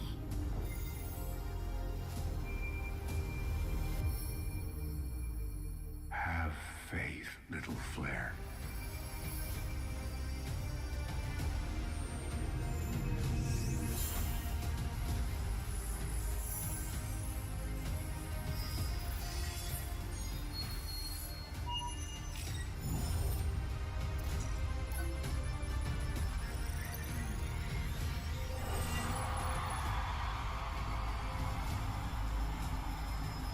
Now this is a wonder to behold.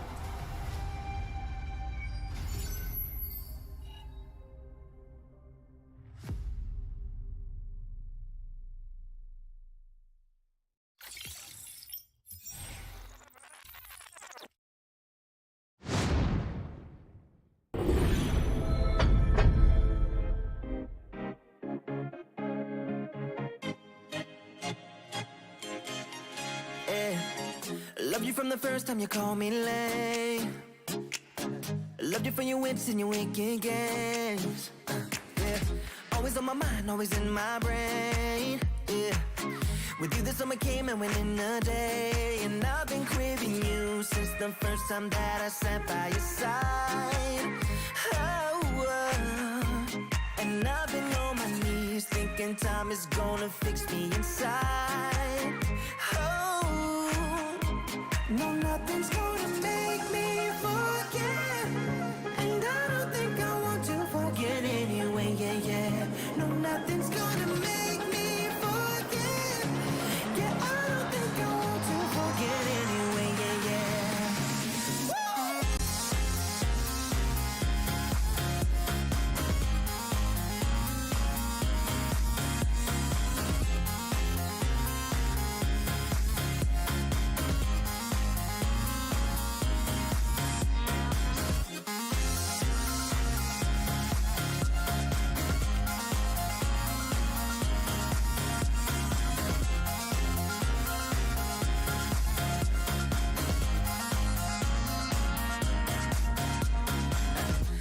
being near when you're miles away. Yeah, you can make it shine when the whole world rains. Always on my mind, always in my brain. With you the days are long and the nights are late, and I've been craving you since the first time that I sat by your side. Ooh, and I've been on my knees thinking time is gonna fix me inside. Oh, no, nothing's gonna make me forget, and I don't think I want to forget anyway. Yeah, yeah. No, nothing's gonna make me forget, and I don't think I want to forget anyway. Yeah, yeah. No, never, never wanna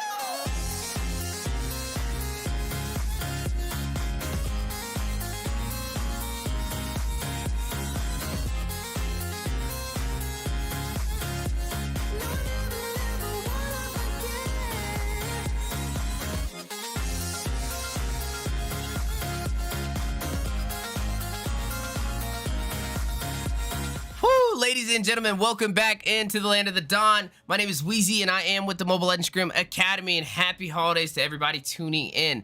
Today is the day we are doing King of the Hill with a little bit of hybrid with some best of 3 series. Match 1 was pretty insane. We got to see Tang, Dynasty get that swift finish over on Dark Immortals with the epic comeback in Game 1, and then a one-sided kind of thing for Game 2. So I appreciate everybody tuning in, and we got more teams on the way, but this one's going to be another best of 3 as well. That's right. We are going to be seeing Huevo versus Excellent Era. Huevo, that top 32 team in North America, with one of my old friends and old colleagues on the first squad I ever made, connected with and got to top 32 in North America, Carl Cutie, being the jungle for the side of Huevo. Excited to see what he brings to the table.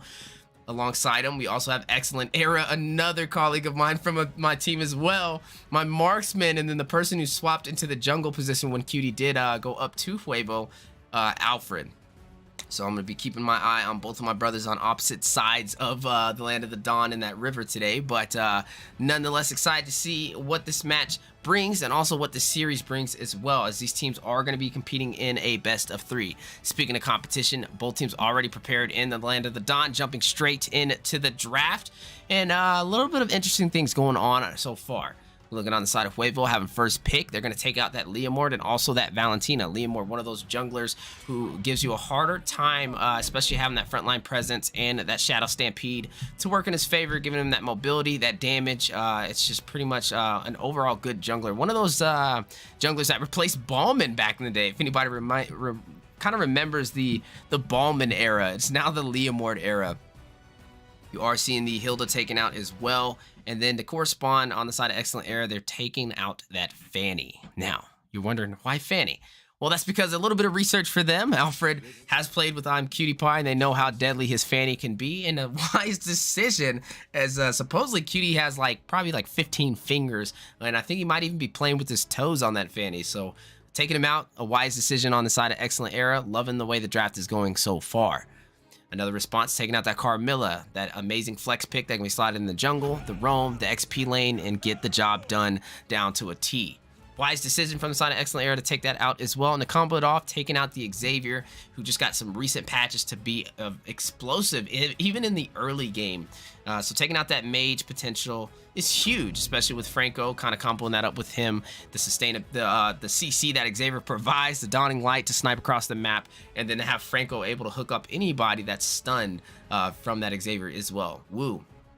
Locking in that Franco, first pick on the side of Huevo. I love it. I really want to see this new skin that came out, and it's going to be an excellent way to kind of get a first look at it, as I've never seen the skill animations yet. Let me know what you guys think about the new Franco skin as well, as we are going to see it inside of the hands of Wu for Huevo. We are seeing Feld pick up that Joy.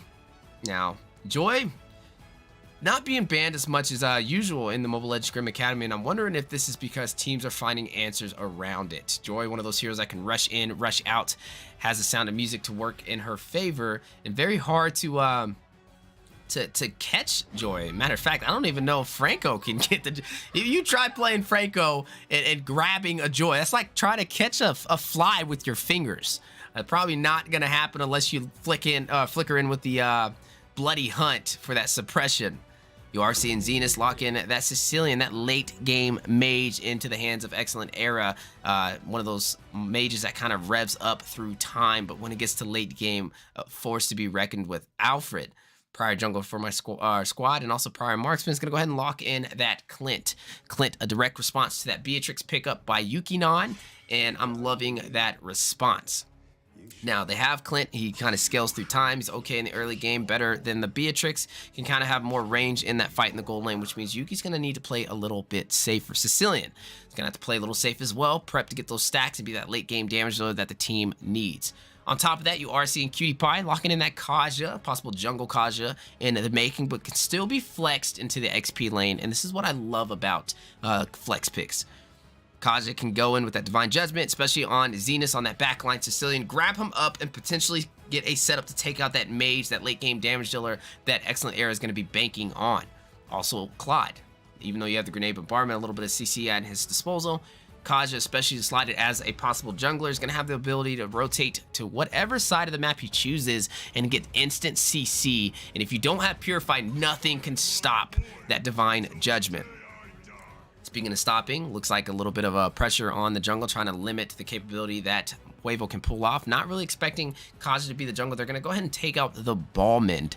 Not the worst decision from the side of Huevo, but I'm wondering where they go from here. Now, things that are still available, Atlas, actually, no, Atlas was taken out, because I was going to say, if I was the side of Excellent Era, I would definitely pick up a Atlas in this situation, but with Atlas off of the board, that is a wise ban on the side of Huevo. Now they got to figure out, who do we want to take out next? They still need a possible jungler, unless they're going to slot Joy in there, and then they are going to also need a roam. Kind of roams that can give them a hard time. There's still a lot on the board, but they are going to go ahead and decide to take out that Akai. Another good flex pick, because Akai could have still been a jungle and put a lot of pressure onto that Franco. Looks like Captain Usopp, a little bit of straw hats type vibes that good old One Piece fans out there. It's going to go ahead and possibly hover over this Grok. Now, Grok's always been pretty solid. I think he's been one of the top roams for the past season, and he can kind of get the job done with those Guardian Barriers to keep people at bay, but also trap them in and get a wild charge off for a possible clash. But maybe not. The game plan is now Usopp hovering over a couple of different roams and maybe thinking about locking in the Kufra. Now, with the Kufra, I'm wondering what is the plan. There's not too much mobility into the hands of Huevo, so I'm wondering if that's really the right choice. And no, Fat Boy's going to go ahead and swap with Usopp and lock in that Granger. Not just any Granger jungle, and definitely a comfort pocket pick that Fat Boy's kind of shown to pull off in previous games for the Mobile Legends Scrim Academy. There's going to be Assassin, or no, actually a Marksman into the hands of Excellent Era for the jungler. Now they have a double Marksman comp. They have a Sicilian as well for the late game damage, and then they have a Joy. But one thing that they kind of lack right now is CC, and not only CC, they are very squishy. And now on the side of Huevo, if they really want to capitalize, they can kind of lock in something a little bit more beefier to sustain and take out these squishier heroes. Maybe even an Assassin may work. Possible Ling may be in effect. A Ling, a perfect option right here for the side of Huevo, but Daizu is going to go ahead and hover over that Odette. Now, this is interesting. No direct counter typically for the Odette. No knockup to stop her from that Swan Song. May not be the worst option. And Nate, picking something we don't traditionally see, but a hero that's been getting buffed with recent patches, is going to go ahead and take up that glue. That split. Able to divide yourself into a million different minions and regain your HP, lock onto a hero to grab them, and possibly attach yourself to them for a kill. And Captain Usopp on the side of Excellent Era is going to go ahead and finalize the draft, locking in that Kufra, that Tyrant's Rage, comboed with that Magic Ball to be able to slow CC down and then pin people on to a wall.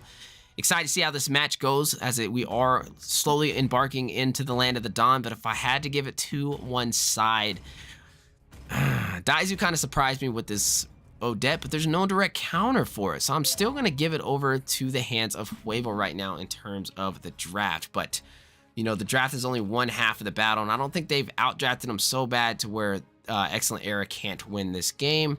So it will be a difference in macro and micro from both teams. But speaking of both teams, we are now embarking into the game. This is a best of 3. On the blue side, we have Huevo going up against the red team, Excellent Era, 2 veterans inside of the Mobile Legends Scrim Academy, and also Wu locking in this Franco. I've been waiting to see it. We finally get to look at Franco with this new skin, and man, oh man, it looks insane. He has like a dark aura glowing around him. Definitely excited to see these iron hooks, and also to see what the Bloody Hunt looks like, because I think like a demon pops out of his back.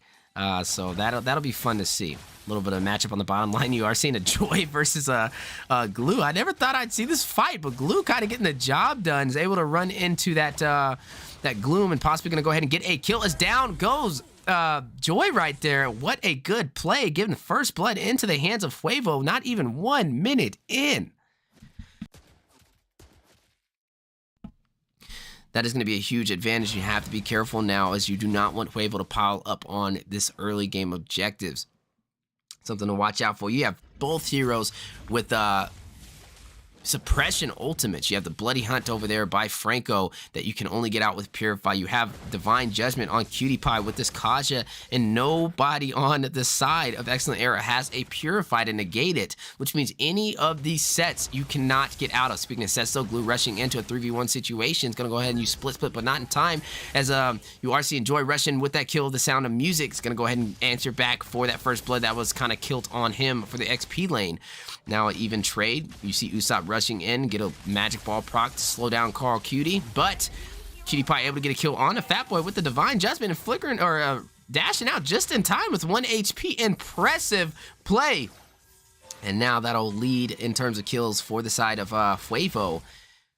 And we know both these teams kind of revving up, trying to get that level 4. Cutie now level 5, just breaking a record right now before Turtle spawning in, and now has the advantage of the separation. Is going to go ahead and push this in, as you are seeing Fat Boy not even level 4 yet. You know, kind of being taken out that early is going to delay his jungle, and that's a huge advantage into the hands of Huevo.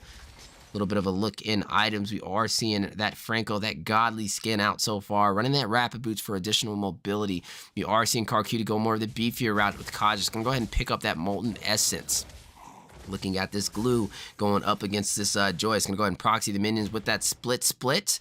And also looking at his build, it's going to build some magic defense. Already has the tough boots, and also going for a possible Athena's or Radiant Armor to negate even more magic power from the side of not only Joy, but also this Sicilian. Sicilian picking up that Elegant Gem already at a good start. As we know, Sicilian's going to take some time to rev up, but the side of Huevo will need to finish this earlier. He's going to have an easier time going up against the beefier composition, such as this Glue, such as Wu as this on this Franco. But speaking of both sides, Swan Song going in, Yuki getting a kill on to Captain Usopp. Down goes Kufra.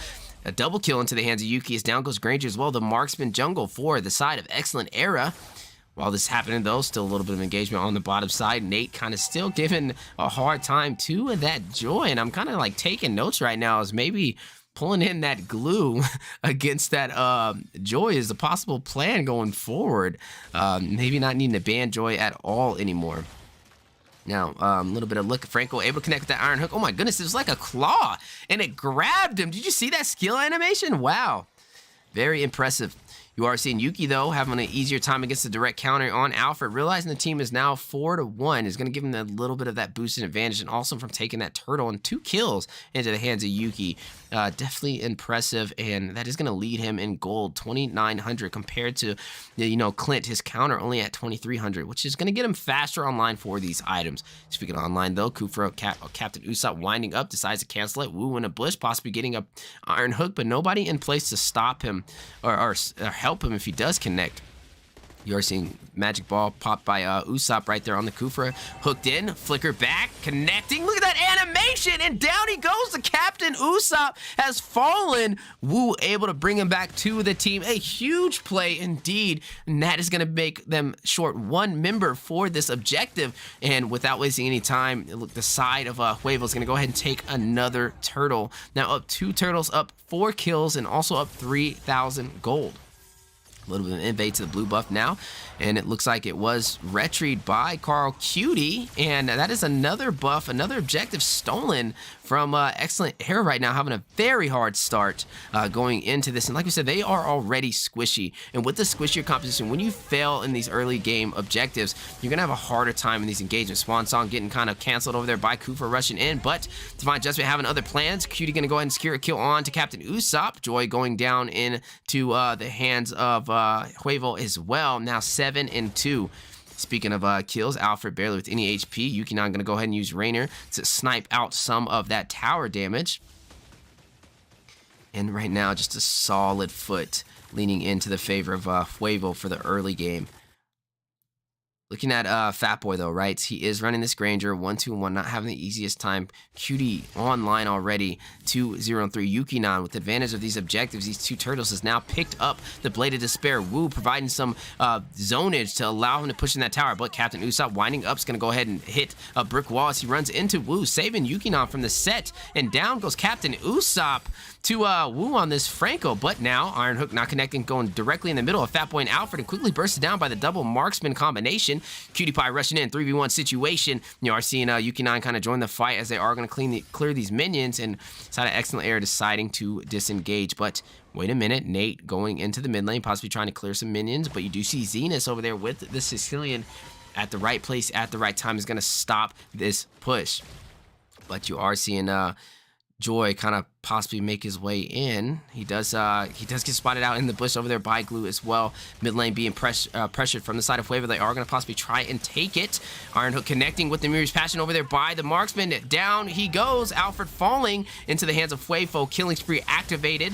You do see Suppression Divine Judgment pulling Feld back into the team of Huevo. Swansong going in. Nate getting a kill on to Joy in that process. 2 members down for the side of Excellent Era. Not only 2 members, tower falls into the hands of Yukinon and Huevo on fire. You're not seeing an answer from the side of Excellent Era as another kill for Daizu. Down goes Zenus on this Sicilian, that late game mage that they are banking on. And right now, Huevo having all the answers to the test, going to take another objective. Turtle going into the hands. That is the 3rd turtle they have taken. 12 and 4. They're also up by 6,000 gold.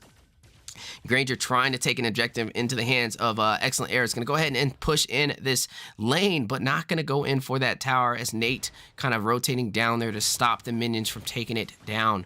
You do see a little bit of a bush play by Yuki, by Wu, possible Fatal Links, and then a shotgun is out. You do see Wester's Elation going out, a 1-shot, 2-shot, down goes Alfred. Ladies and gentlemen, oh my goodness, a beautiful combination of synergy. Not just a combination, but going to the back line, taking out the marksman. That's the exact person you were looking for, and they have achieved that bounty and ready to claim that reward. Huevo at the right place, at the right time, gonna take another tower in the top side, leaving only the inhibitor for the XP lane. A little bit of look on the bottom side, or actually gold lane. Look at the bottom side. You are seeing a Joy getting harassed by this Glue right now. It's going to go ahead and push in these minions.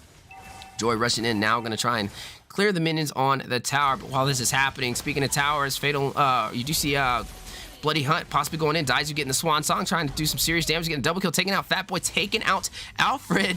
Both marksmen for the side of Excellent Era right now. And now this is going to possibly allow them to take another tower. As you do see Rainer, the sniper over there from Yuki on this M4 skin pulled out. It's going to go ahead and start stripping out this turret before the minions even come there. And that is one of the beautiful things that Beatrix can do. Very hard to stop her from stripping down these towers with no gold shields on them. Speaking of towers now down to their inhibitor for the side of Excellent Era. Iron Hook going out, and then Daizu securing the kill. Wu is on fire. This skin does not miss in terms of hook. I don't know if it's Wu on the Franco or Franco on the Wu with the skin, but man, oh man, it is definitely working. Even the recall is a little saucy. But now Lord is in play. Huevo having everything they want. They have the zoners. They have the advantage, up by 12 kills, up by 8,000 gold. Definitely has a huge lead. A little bit of an item check so far, as you are seeing this Kaja going more for that beefier, sustainable route.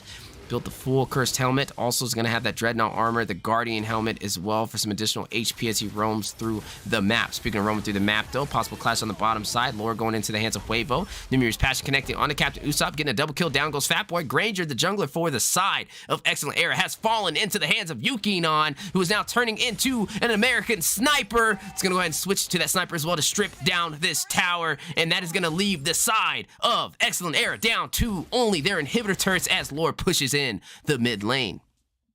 Speaking of pushes though, like we said, Carl Cutie 209 on this Kaja, gonna pick up that antique Curious, trade it out for that dreadnought armor. Beatrix, the American sniper, Hawes Claws, not Hawes Claws, actually Hunter Strike, Swift boots for additional attack speed, blade of despair, and to top it off, more pin with that malefic roar. Had a menace to deal with. You're looking at the Clint only have an endless battle. Definitely not online right now. And speaking of online, Huevo out for blood. They are going to try and take an inhibitor turret, and the question is, can they get it? As the side of Excellent Era kind of forced to play a little bit safer. We know they do have things that work in their favor. If they can let this go to the late game, they have Zenus on the Sicilian. That Bat's Impact stacked up with some possible Divine Glaive and some magic items may be very deadly to deal with, especially with these stacks. But Yukinon getting a kill on the Captain Usopp, provided with the CC of the Divine Judgment on Carl Cutie. Zenus over there on the Sicilian gets his first kill. Is going to take down Franco, their second kill. Yukinon taking the inhibitor turret on the bottom side. Ringo order from the side of Huevo, rushing in. Namir's passing as well. A lot of AoE damage, a lot of utility used by Huevo, and now forced on the retreat. And it looks like Joy knows that they have used a lot of ultimates. Gonna try and rush in and get a possible kill. Render's Empathy not able to hit the mark over there on Yukinon, and they took 2 towers in, actually 1 inhibitor in that trade, as they are still hanging on to the mid and the top side for Excellent Era, but barely by a thread. Huevo having everything at their disposal, has every single lane and almost full HP towers, looking really good in terms of real estate, in terms of insurance, and now all they have to do is wait for a possible mistake from the side of Excellent Era with the over-engagement to close this out, or possibly wait for the Lord in the zonage, get a little bit of a split push, take the Lord, and then sink the lanes and close this game out now. But if they're not careful, oh my goodness, Destinot connected by Fatboy just in time. Is going to go ahead and take out Carl Cutie with the over-aggression, but Daisy rushing in with the Swan Song, takes out Joy. Down he goes. That is a 1-for-1 trade. Fight not over though. You do see Bat's Feast activated by Sicilian. Captain Usopp getting a kill onto Wu. Namir's passion by Yukinon, trying to stop him from going down, but not able to hit the mark onto Excellent Air. And that is 2 members down. The jungler and also the roam for the side of Huevo only answer to the 1 member down. That Joy in the XP lane that we've seen kind of have a harder time getting online against Nate on this glue. But like we said, Huevo not really breaking a sweat, as they have every objective that they want right now, and all they have to do is wait for this Lord to spawn in. This is just a regular Lord. This will not be luminous unless they decide to kind of wait for that 13-minute mark. Magic Sentry being activated a little too early, only really spotting out Nate, realizing he is by himself. A possible clash that the side of Excellent Arrow may take. Not sure if that's the wise decision though, as Captain Usopp is going to go ahead and wind up. Wu joining in on the next bush, possibly waiting for a Bloody Hunt and an Iron Hook, as the team of Huevo is going to go ahead and take up this Lord. They were waiting for that Luminous. That is Luminous Lord, actually.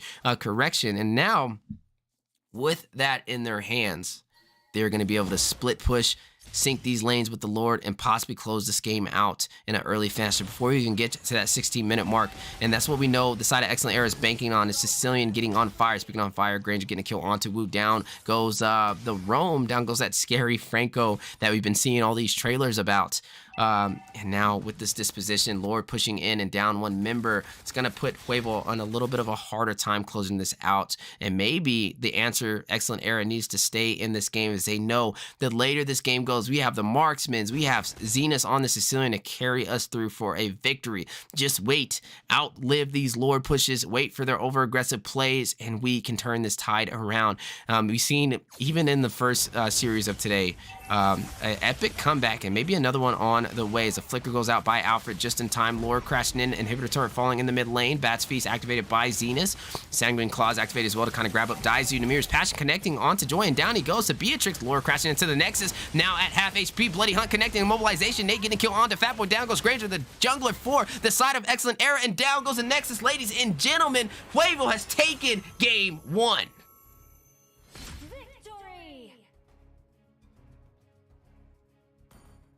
Man, oh man, a beautiful game from the side of Huevo. From start to finish, at the right place at the right time. But we got to give a special shout out to Woe.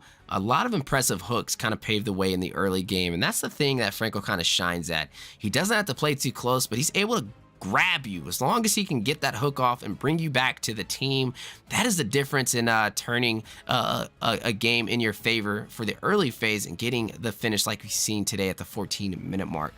Looking at the tower damage, Yukinon, the American sniper in the making, 71% damage, or turret push, 42% damage.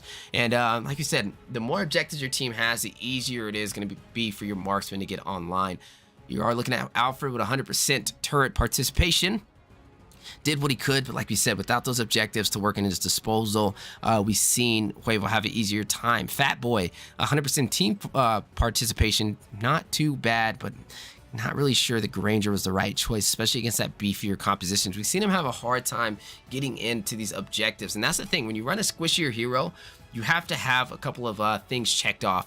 Who can provide the front line for our team and these neutral objectives? And we didn't really see, even with Captain Usopp over there, not enough to allow them to rush in and take these objectives. You're going against Nate with a split, and also Wu with that Franco, who can just rush in and grab up that marksman. So excellent game indeed, but like I said, this is a best of 3, and these teams are going to be competing and trying to take this series. Now the question is, does Excellent Era come back? Are they able to even out the odds, or are we going to see Huevo win it 2-0 for another sweep today? Definitely find out here shortly, as these teams are ready to embark right back into the land of Dawn, and I'm excited to see how it goes. Grab some popcorn, get some drinks, and we'll be right back with you guys momentarily for Game 2.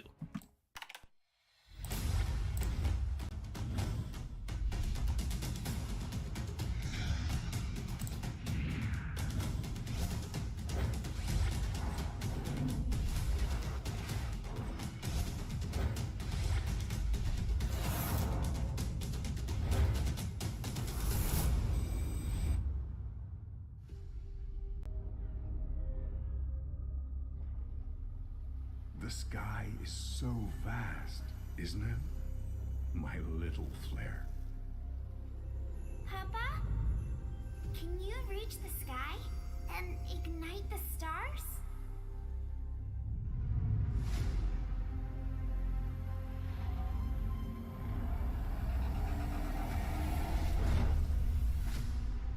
Of course, Honey Bunch.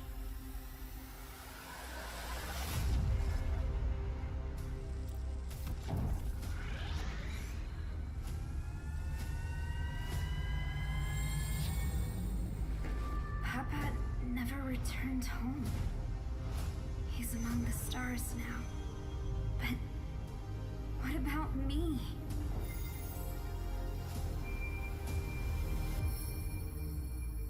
Have faith, little flare.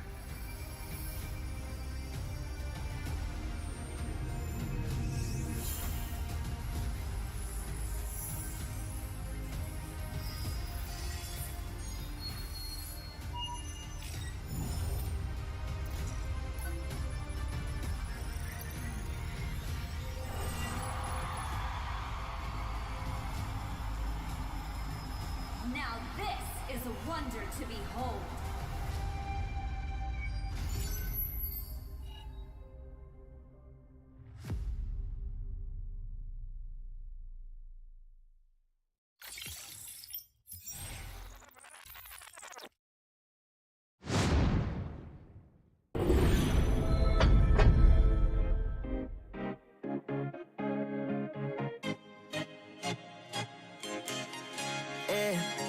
Loved you from the first time you called me lame. Loved you for your wits and your wicked games. Yeah, always on my mind, always in my brain. Yeah, with you the summer came and went in a day, and I've been craving you since the first time that I sat by your side. And I've been on my knees thinking time is gonna fix me inside. No, nothing's gonna make me forget, and I don't think I want to forget anyway, yeah. No, nothing's gonna make me forget, yeah, I don't think I want to forget anyway, yeah.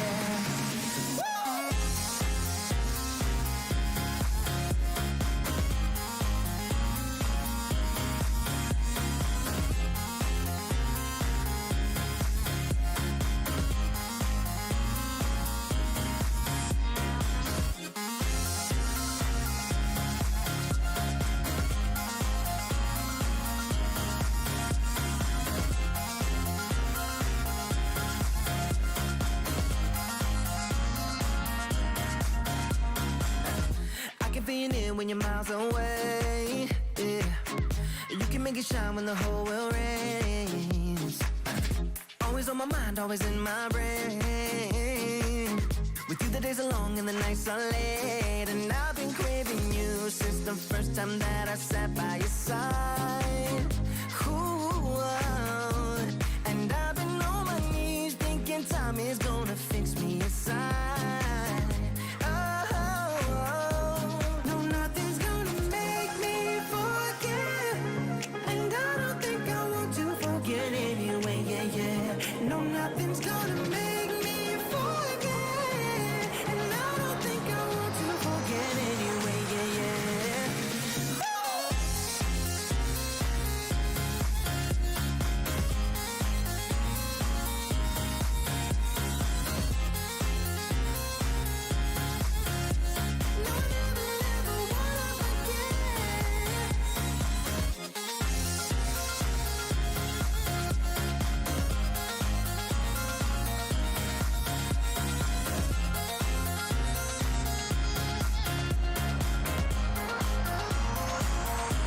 No, nothing's gonna make me forget, and I don't think I want to forget anyway. Yeah. No, nothing's gonna make me forget. Yeah, I don't think I want to forget anyway. Yeah. Ladies and gentlemen, welcome back into the Land of the Dawn as both teams are ready to take the fight to the next level. We've seen an insane gameplay from the side of Huevo, able to take the first win against Excellent Era. But now, like I said, these teams are ready, and the question is, will the side of Huevo be able to close it out with a sweep 2-0, or are we going to see a return for or some revenge into the hands of Excellent Era to even out the battlefield with a 1-1, taking us to a game 3? Let's find out as both teams are currently in the draft, making their way toward the Land of Dawn. Looking at the side of Excellent Era, though, you are seeing a pickup of Fredrin, which is not the worst option. He's always been a hero that can provide that CC, a perfect front line. It praises Wrath to kind of rush in and possibly get a kill when he is low in HP, and also having that energy eruption to work in his disposal when he wants to kind of taunt and disrupt any skills. So I've always been a fan of Fredrin, and I think he's a solid XP lane, and also a flex pick because you can use him as a roam or a jungler as well. So I'm wondering which way this will go. Captain Usopp, not wasting any time, the roam for this side of Excellent Arrow over there is going to go ahead and slot in that Ruby. Ruby, with that I'm Offended, able to kind of grab those heroes up in a group and pull them into herself with that amazing hook. Also has some great sustainability and mobility as well in her kit, and a strong front line. So we're seeing some heavy frontline presence from the side of Excellent Era. Alfred, he's going to go ahead and lock in that carry, that late game damage dealer, that menace that a lot of teams have a hard time dealing with. And that's going to guarantee the late game damage. And now the question is, what is their plan for the early? Yes, you have the early potential in terms of zonage, in terms of frontline, but what are you going to slot in to kind of get those kills and burst those heroes down, as you don't have any burst potential yet for the early game? And now we are seeing Zenith possibly hovering over this Lunox and hovers over YSS, which got a little bit of a nerf recently. And it looks like that is not going to be the plan for the side of Excellent Era, as Zenith is going to draft in another late game pick. It's going to go ahead and take up this Sicilian. Now you have the Sicilian and the carry combination, but they are lacking burst. And not only lacking burst, you have a Ling who loves to go into mages such as Sicilian, who has a hard time against close interaction heroes like an Assassin Ling. Fat Boy wasting no time locking in that Paquito to finalize the draft on the side of Excellent Era. Paquito slotted in as the jungler as well. We've seen Fat Boy run that Granger. Didn't have an easy time with that squishier jungler. He's going to go ahead and go a little bit of a hybrid type jungle with more sustainability, mobility, and a little bit of everything in his kit. That Paquito over there. And I'm wondering how this will play out for him, as he is going up against that Assassin, who will be a little bit more squishy, but also has a lot more mobility and an easier time securing these neutral objectives with that Tempest of Blades comboed with that Retribution. Then to top it off, Dizer's going to go ahead and lock in this Falir, that mage that stops a lot of the front line from rushing in with that burst fireball chain CC, and it looks like he is going to go ahead and lock that in against Captain Usopp with that Ruby. You are going to see that Fredrin as well, that heavy frontline presence, and also the Paquito in a smart choice. And now, as the draft is on the roll and both teams are ready to go to the Land of the Dawn, let us know who you guys vote on taking this game. Huevo, who took game 1. Do you see them taking a sweep over on Excellent Era, or will we see a comeback? Excellent Era able to pull through and take this to a game 3. Find out as we are back into the Land of the Dawn, and we have both these amazing teams ready to go. Couple of conditions on the board to be able to pull this through on the side of Excellent Era. Zenus on the Sicilian. Need to play a little safe. We've seen him on Sicilian before. A little bit of a comfort pick, possibly. You need to play safe and get these stacks and be that late game damage dealer that your team's going to rely on. Alfred, same situation. Be a little safe in the gold lane. Watch out for Ling, who's going to cut in and possibly go straight for you. Just play safe, get your core items, and then make them pay in the late game. And I think Huevo can take it from there. But looking on the side of Huevo, right, they have a tank you don't typically see. Wu locking in this Tig, and I love what Tig can do, but we kind of see him outshined by a lot of roams, and I'm wondering how well this will kind of work out for him, as you do have that Ruby who can stop him from hitting that that ultimate set to group everybody up. So just need to be a little bit careful on this Tigreal. Yukinon running this Clint stacked up against this carry is going to have an easier time in terms of range for damage. Maybe needing to play a little aggressive. Get Alfred low and just trust in your jungler to get to that back line and take him down.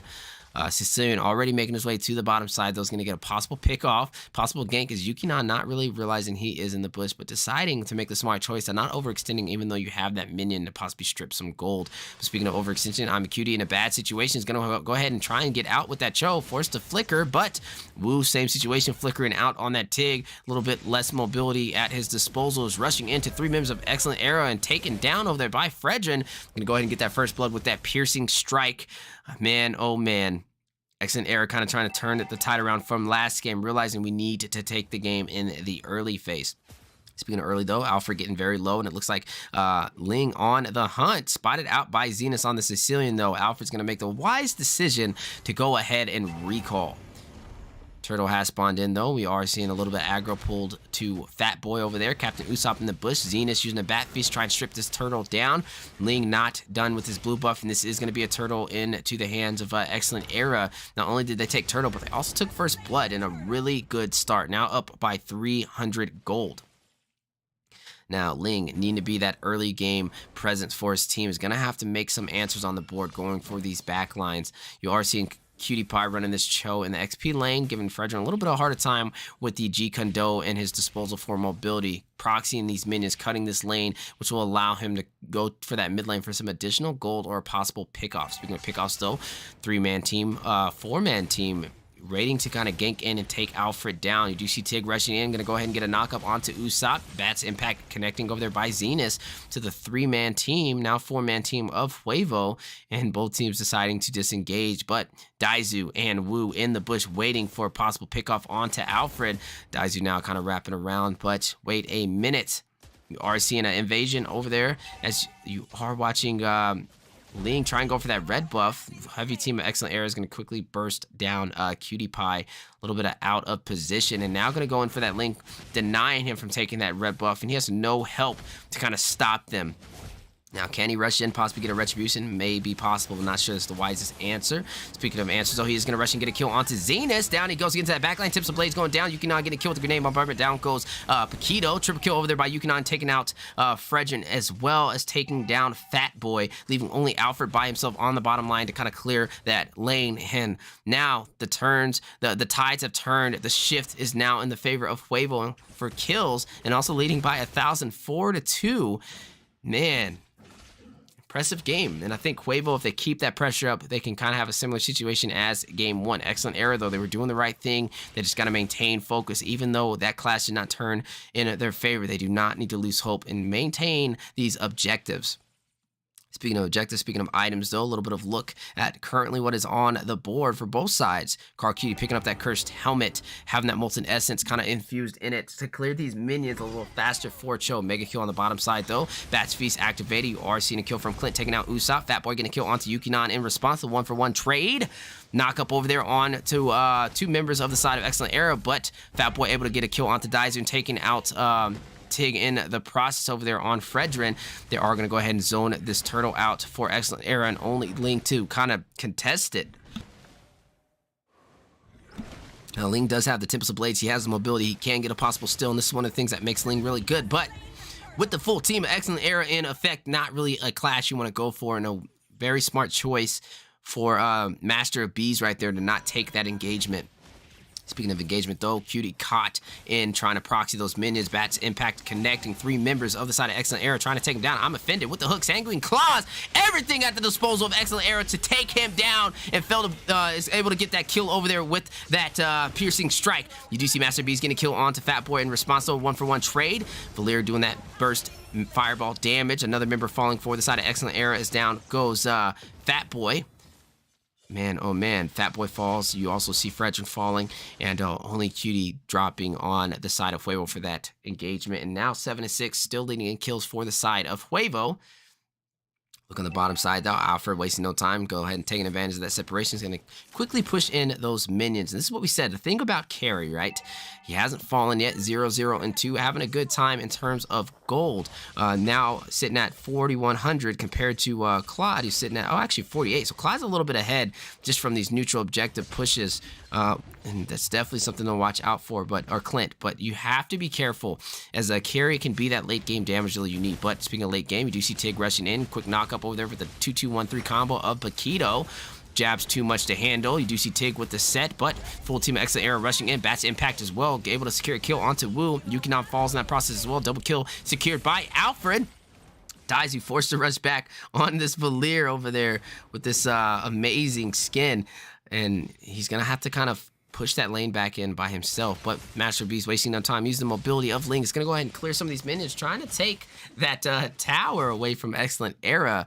But definitely their focus was shifted for that mid lane. They were properly defending it from Ling pushing in on it. Look at items so far, though. You are seeing Ruby going that full tanky route. Has a tough boost to negate a lot of slow. And then also the Dreadnought armor for some cheap physical defense. Looking at Carry, picked up the Demon Hunter sword, stacked up with the Corrosion Scythe. Definitely a force to reckon with. Speaking of forces, though, I'm offended connecting, and Master Beast going down to the backline takes out Zenith. Down goes Sicilian, but Fat Boy taking out Master Beast in that process. Ruby getting another set onto the side of Huevo.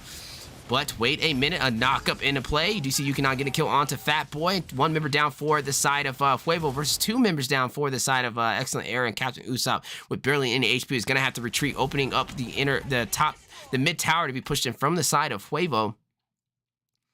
And while this is happening, a lot of recalls on the board for Excellent Era right now, and they are going to go ahead and start pulling the aggro of this turtle for Huevo to take this objective. 9-10, Huevo leading by 1 kill, up by 2,000.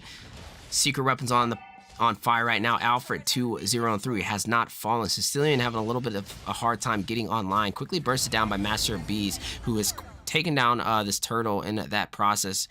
Finding a way to that backline every single time to delay Sicilian of being that late game threat to deal with.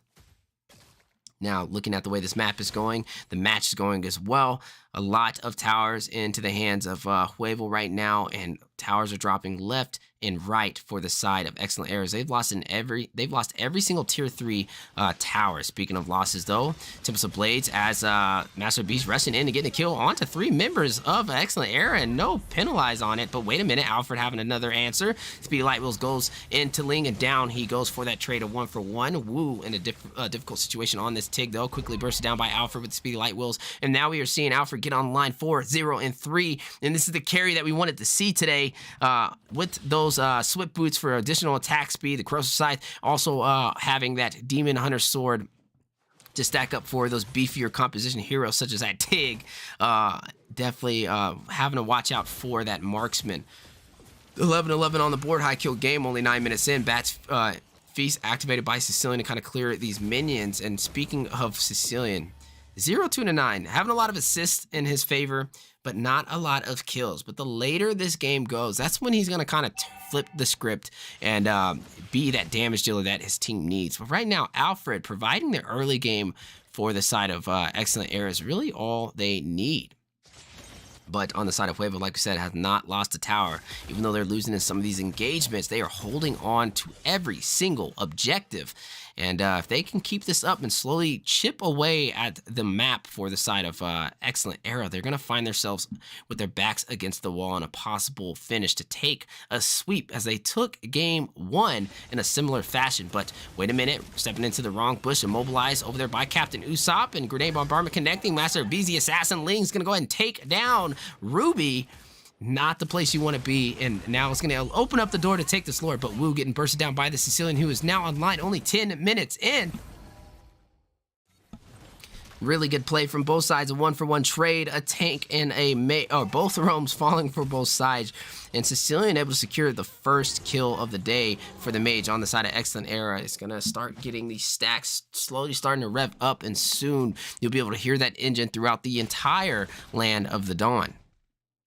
A lot of items being picked up so far, though, as you see Endless Battle into the hands of Ling for sustainability. Also into the hands of Clint for some sustainability. Stacked up with that Berserker's Fury, the Hawk's Claws, and now possibly Blade of Despair. But speaking of Blades, Tempest of Blades going down by Master of Bees and using it as an escape mechanism, shifting focus straight to the blue buff to try and take it, and able to get it over Zenith on that Sicilian. Bat's impact just not fast enough for that blade handled by Master of Bees on this Ling. Speaking of objectives, speaking of Master of Bees, you are seeing Lord make his way onto the top side with Master of Bees to kind of clear it up. And the question is, how will the side of Excellent Era respond to this, as they have the sinkage of minions, which is going to open up the opportunity to take one of these towers, these inner turrets, these tier 2 towers for the side of Huevo. And down it goes for the top side. Now you are seeing a possible engagement, as they are trying to contest it from crashing in to the inhibitor. Tempest of Blades going down by Ling. You see a lot of heroes taking a lot of damage. Captain Usopp going down. Ruby, the tank for the side of Excellent Era. Alfred with the Speedy Light Wheels able to get a kill onto Ling. The way the dragon connected by Cutie Pie onto Fat Boy, but Fat Boy rushing out with the Spekido mobility, and both sides losing one member, but they were not able to push in that inhibitor turret on the top side, but still maintaining that pressure on the map. It's going to go ahead and take the tier 2 tower for the mid lane. And now only needing one more tower to take down before the side of Excellent Era is only left with their inhibitor turrets. Fat Boy, realizing they are shifting focus for that bottom side, is going to go ahead and rotate over and properly defend it.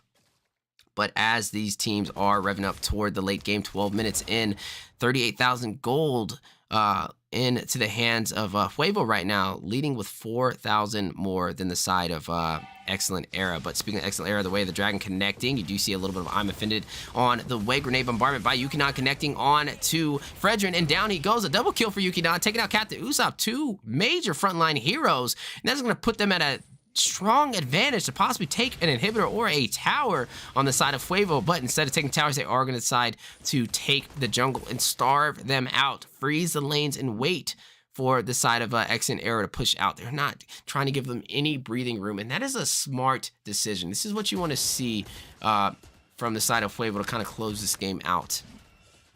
Speaking of close out, though, looking at the inhibitor or the tier 2 tower on the bottom side, it looks like Huevo was able to take that as well, and now the side of Excellent Era down to that 3-legged table, down to these inhibitor turrets, needing to play very, very safe.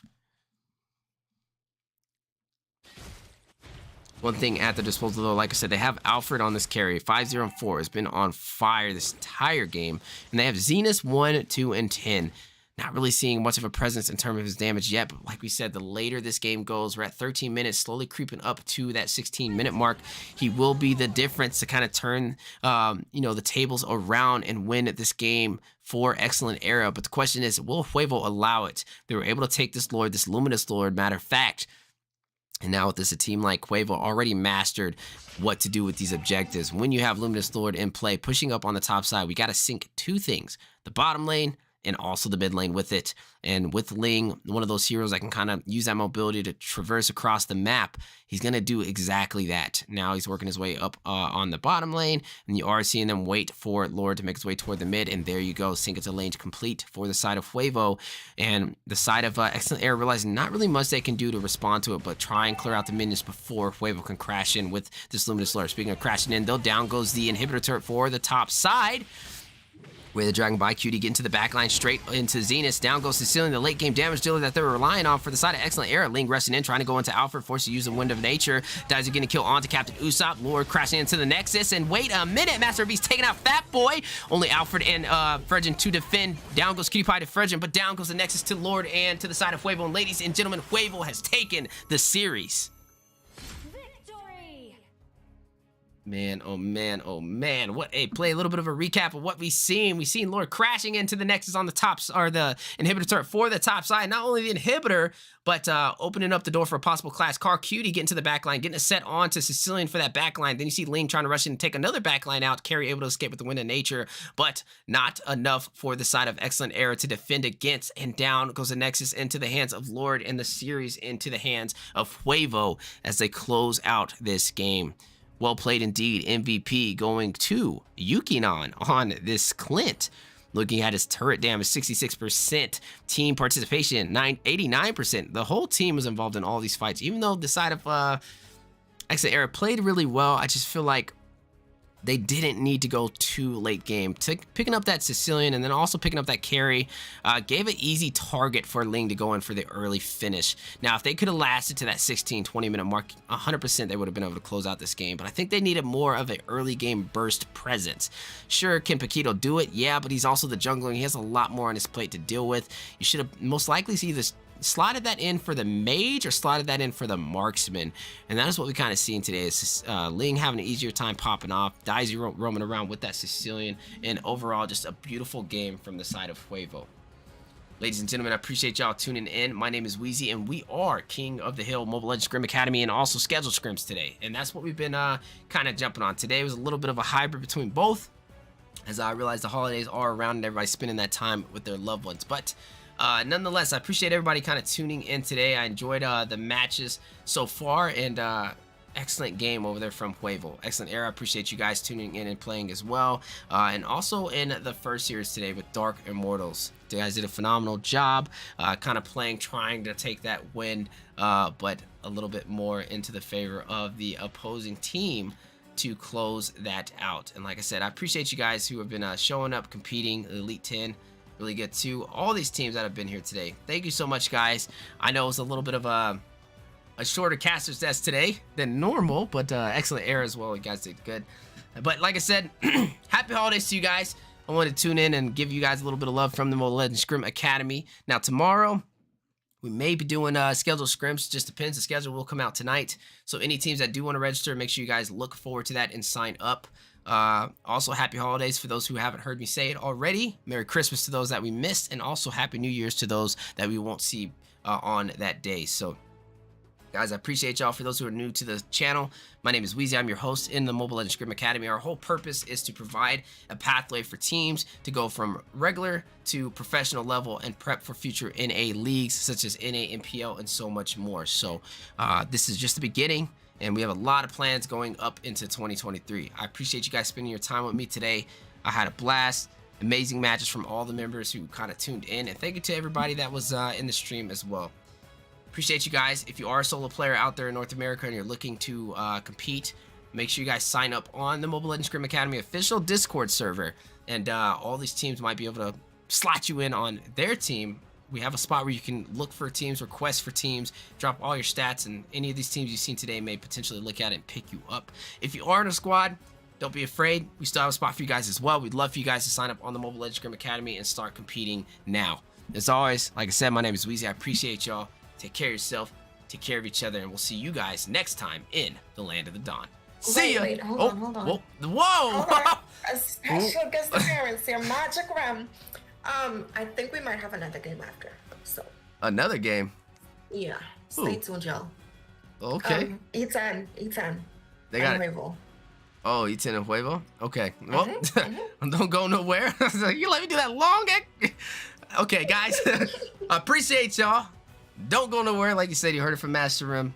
We have 2 more teams on the way. Huevo, just fresh off a dub, is going to go ahead and go up against another team on the way. Who's the other team? Again, one more time. The Elite 10. The Elite 10. There we go. So I'll see you guys momentarily.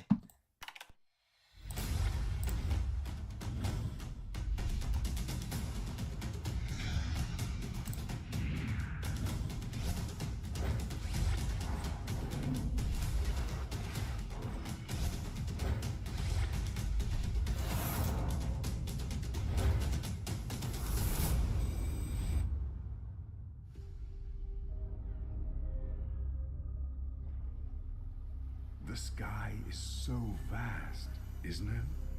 My little flare. Papa? Can you reach the sky and ignite the stars?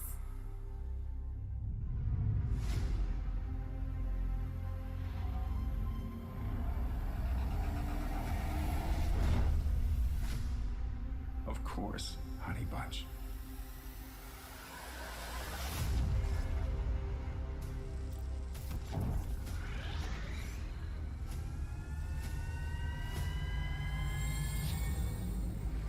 Papa never returned home. He's among the stars now. But what about me?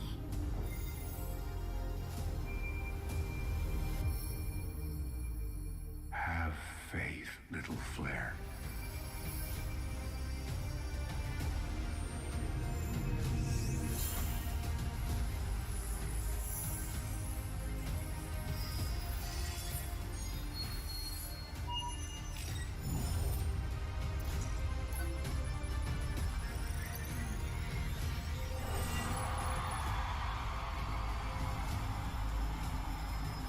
Now this is a wonder to behold.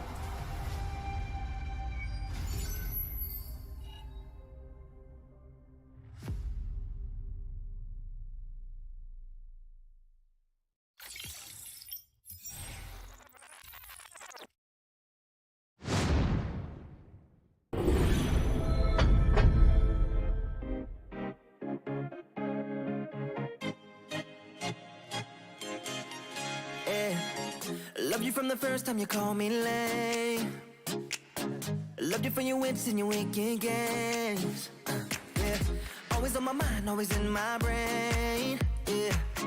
With you the summer came and went in a day. And I've been craving you since the first time that I sat by your side. And I've been on my knees thinking time is gonna fix me inside. No, nothing's gonna make me forget. And I don't think I want to forget anyway, yeah, yeah. No, nothing's gonna make me forget. Yeah, I don't think I want to forget anyway, yeah, yeah.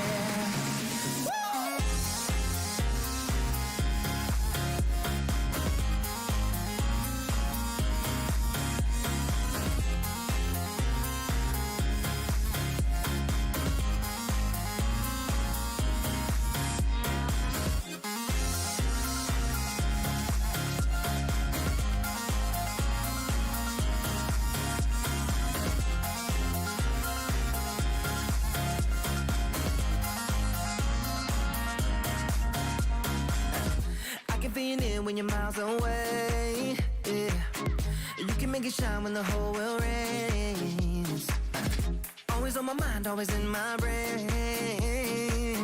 With you the days are long and the nights are late. And I've been craving you since the first time that I sat by your side. Ooh, and I've been on my knees thinking time is gonna fix me inside. Nothing's gonna make me forget. And I don't think I want to forget anyway, yeah, yeah. No, never wanna forget.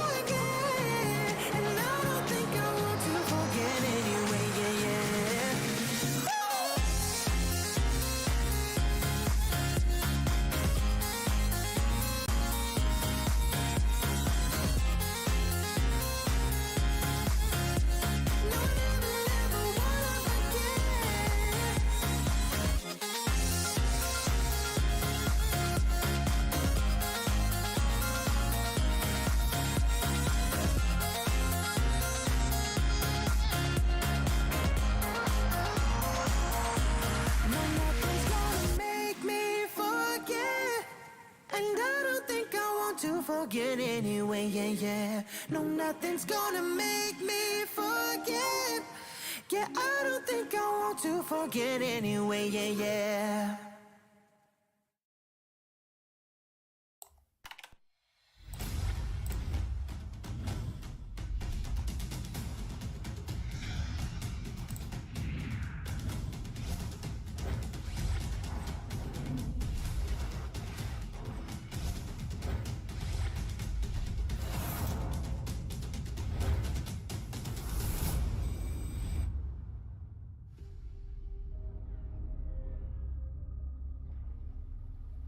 The sky is so vast, isn't it? My little flare. Papa? Can you reach the sky and ignite the stars?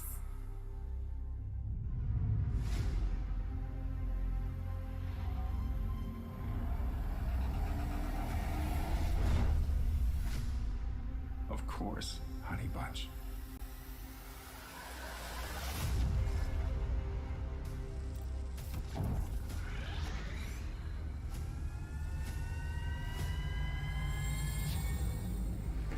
Papa never returned home. He's among the stars now. But what about me?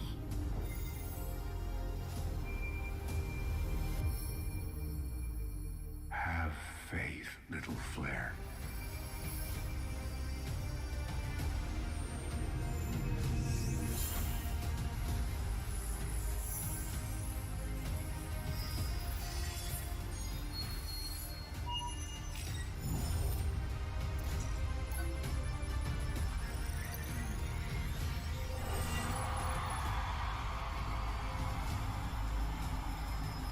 Now this is a wonder to behold.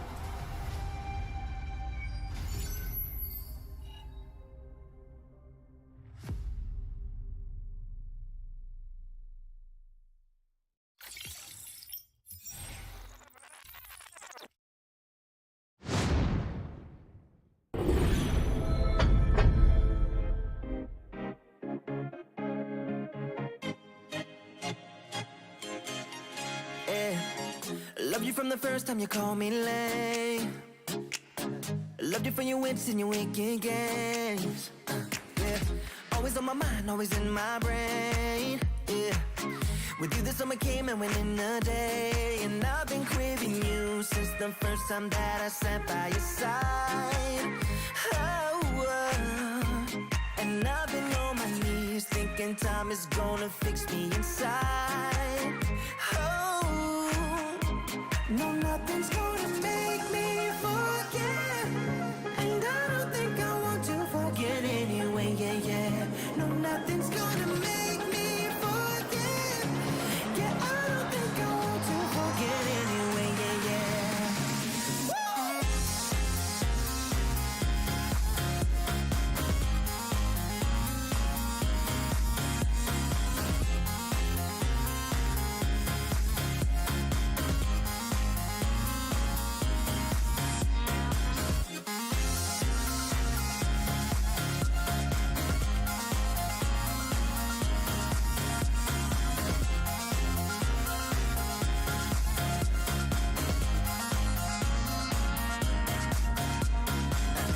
I can feel it when you're miles away. Yeah, you can make it shine when the whole world rains.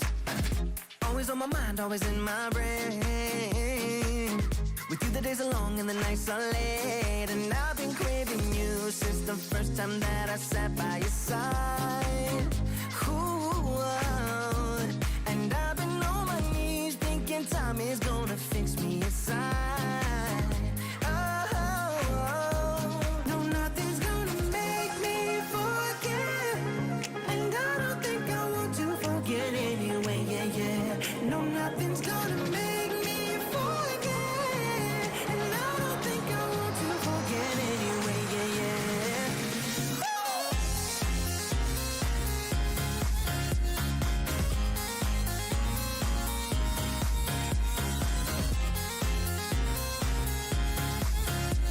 No, never, never wanna forget. Ladies and gentlemen, welcome back to the Land of the Dawn. We are the Mobile Legends Scrim Academy, and today is Season 1, Week 5, Day 1. A little bit of a hybrid today, as it's not just King of the Hill, but also a couple of series on the way. And speaking of series, we are now on the third one, and we are watching Huevo, fresh off of a dub, fresh off of a series win with a sweep, going up against the Elite 10. Not only that, but we have a surprise coming making that special appearance. We have Rim stepping into the building to give you guys that on-point analysis. How you doing today? I'm great. You know, I'm in the mood for the season, so I'm just living and having fun this Christmas season. So I hope everyone as well in the chat. I hope you as well have been having a blast so far. And speaking of blast, you know, what's the better way to celebrate than looking at these drafts and these teams going against each other? And speaking of things going against each other, we're seeing on the side of Huevo now, we know that they like to dynamic draft and have these usual wildcard picks, and as along there, we know he was one of those, the first heroes that got revamped, but we still haven't really seen him be picked up in any meta. But you know, Huevo, they're like the entrepreneurs. When they see something that has potential to work, I don't know how they're going to use it yet. That's the thing with Huevo. You never know what they're going to draft it as. For all we know, it could be Zilong Roam. We saw them pull out the Sun Roam some weeks ago in the academy, and it worked out. So I'm excited to see how it's going to perform. Speaking of performance, Heavenly Blade locking in the Akai. We know the heavy spin is going to help secure those objectives. We see Eska though locking in the Lapu Lapu, which we've seen making strides and wreaking havoc within the academy. We're probably going to have to give Lapu Lapu some detention or suspension soon because of how much trouble he's been causing in the EXP lane up there. Speaking of trouble though, Shock locking in that Diggy for the time journey. Definitely, I don't know how I feel about this pick yet, because the side of Huevo doesn't really have any strong lockdowns or crowd control, but I guess it does give them that freedom to know that they wouldn't be going up against an Atlas or something with heavy set potential that can probably counter the draft that they're trying to execute here. Yeah, looking at the draft so far, good thing you mentioned that Lapu Lapu on the rise for the MLSA. It's been dominating in a lot of matches. Ackerman picks him up. A lot of team. Novacore picking him up. Elite 10 picking him up. Definitely one of those fighters we've seen on the rise. Kind of has a lot in his kit. He has sustainability, he has damage output, and he also has a little bit of mobility with anti-CC. Now, looking at the side of Huevo, picking up that Xylong. Kind of wondering how this is going to come into effect. Not a hero we typically see, but things that Xylong kind of provides, right? He has the Inspire, he has the mobility to kind of traverse across the map, split push, and also grab with his spear any hero of his choice for a potential pick off. And then, like I said, with that Inspire, it's going to be even more deadlier when it comes to turret pushes and also when it comes to 1v1 fights. Speaking of 1v1 fights, Master of Bees, going to be a Master of Wheels today. He's going to go ahead and lock in that Boxia. Not just any Boxia, but this is going to be a jungle. Meaning you are going to see a lot of rotations from him. And that's the one thing that Boxia can provide is mobility and fast clearing. Possible Molten Essence to kind of make things a little bit easier as he does rotate for that farm. And now, funny fact, we are seeing two tanks in the position for the jungler, having Blade on the Akai and also Boxia on this jungle for the side of Huevo. Kagura has been slotted a couple of times, able to burst in, get those quick kills, and if you can't connect with them, you can get that execute as a saving grace. And then for the late game potential, everything all into the hands of Faith. Is going to go ahead and secure in that Claude. The blazing duets inside of the Land of Dawn have been hot, and it looks like Faith has no intention of stopping them now. Absolutely. I'm speaking of stopping though, I'm really shocked that he locked in that Claude against that Leslie. We do know that she's able to immune that blazing duet that he has, and she also can counter him with her knockback from her second skill. So he has a lot of faith in how he can execute this Claude to its greatest potential. Speaking of things being executed towards their greatest potential here, some of these bans that were banned out, and the side of E10, they locked out that Kaja. And one of the interesting points you were making when you talked about this alone, he kind of offers the same type of utility that the Kaja would have. He has the single target lockdown, but just he also has the damage to back it up, and the Inspire is just going to add some more sustainability as well as increased damage towards the pick. So I guess it was kind of like even though it's not common, it's kind of a good trade-off because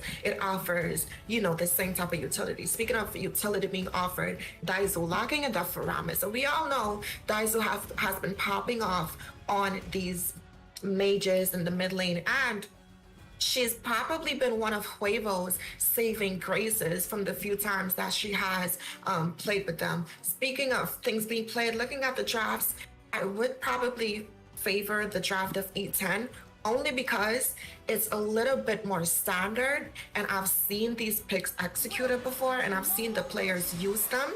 So I have a little more faith in that. Huevo, their draft, as dynamic as it is, it's going to take a lot for them to be able to combo and execute these picks to their full potential. So, Wizzy, which draft are you rooting for?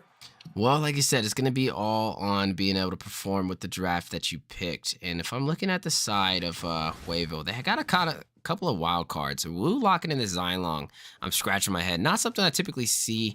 And sometimes when you pick these wild card picks, it really can cost your team, as there's always some better options on the board. And also, one thing that Huevo has to work at their disposal, though, is like you said, they have Leslie to work up against that Claude, give him a harder time getting online, and that may be what they need. Is you're already seeing Yuki Non kind of dominate. But speaking of domination, Heaven Blade already getting the heavy invade by Master of Bees, and a clash on the way as Camp Mage takes down Wu. This is exactly what we were talking about. That Xylong, wondering exactly what role he would play, and right now he's playing into the hands of the side of Elite 10 for that first blood, and not just first blood. That is first blood for Camp Mage on this Kagura, a mage who's going to rotate around, use that Yin Yang overturn, and get some possible pickoffs. So I'm going to lean into the favor of Elite 10 in terms of the draft. Speaking of draft, though, Cutie over there with the Harith, another kind of wild card pick. Does it work? Sure it does, but not sure if it's the easiest option. Harith making him a little bit more squishy, especially up against a Lapu Lapu. Gonna go ahead and flicker and get the kill.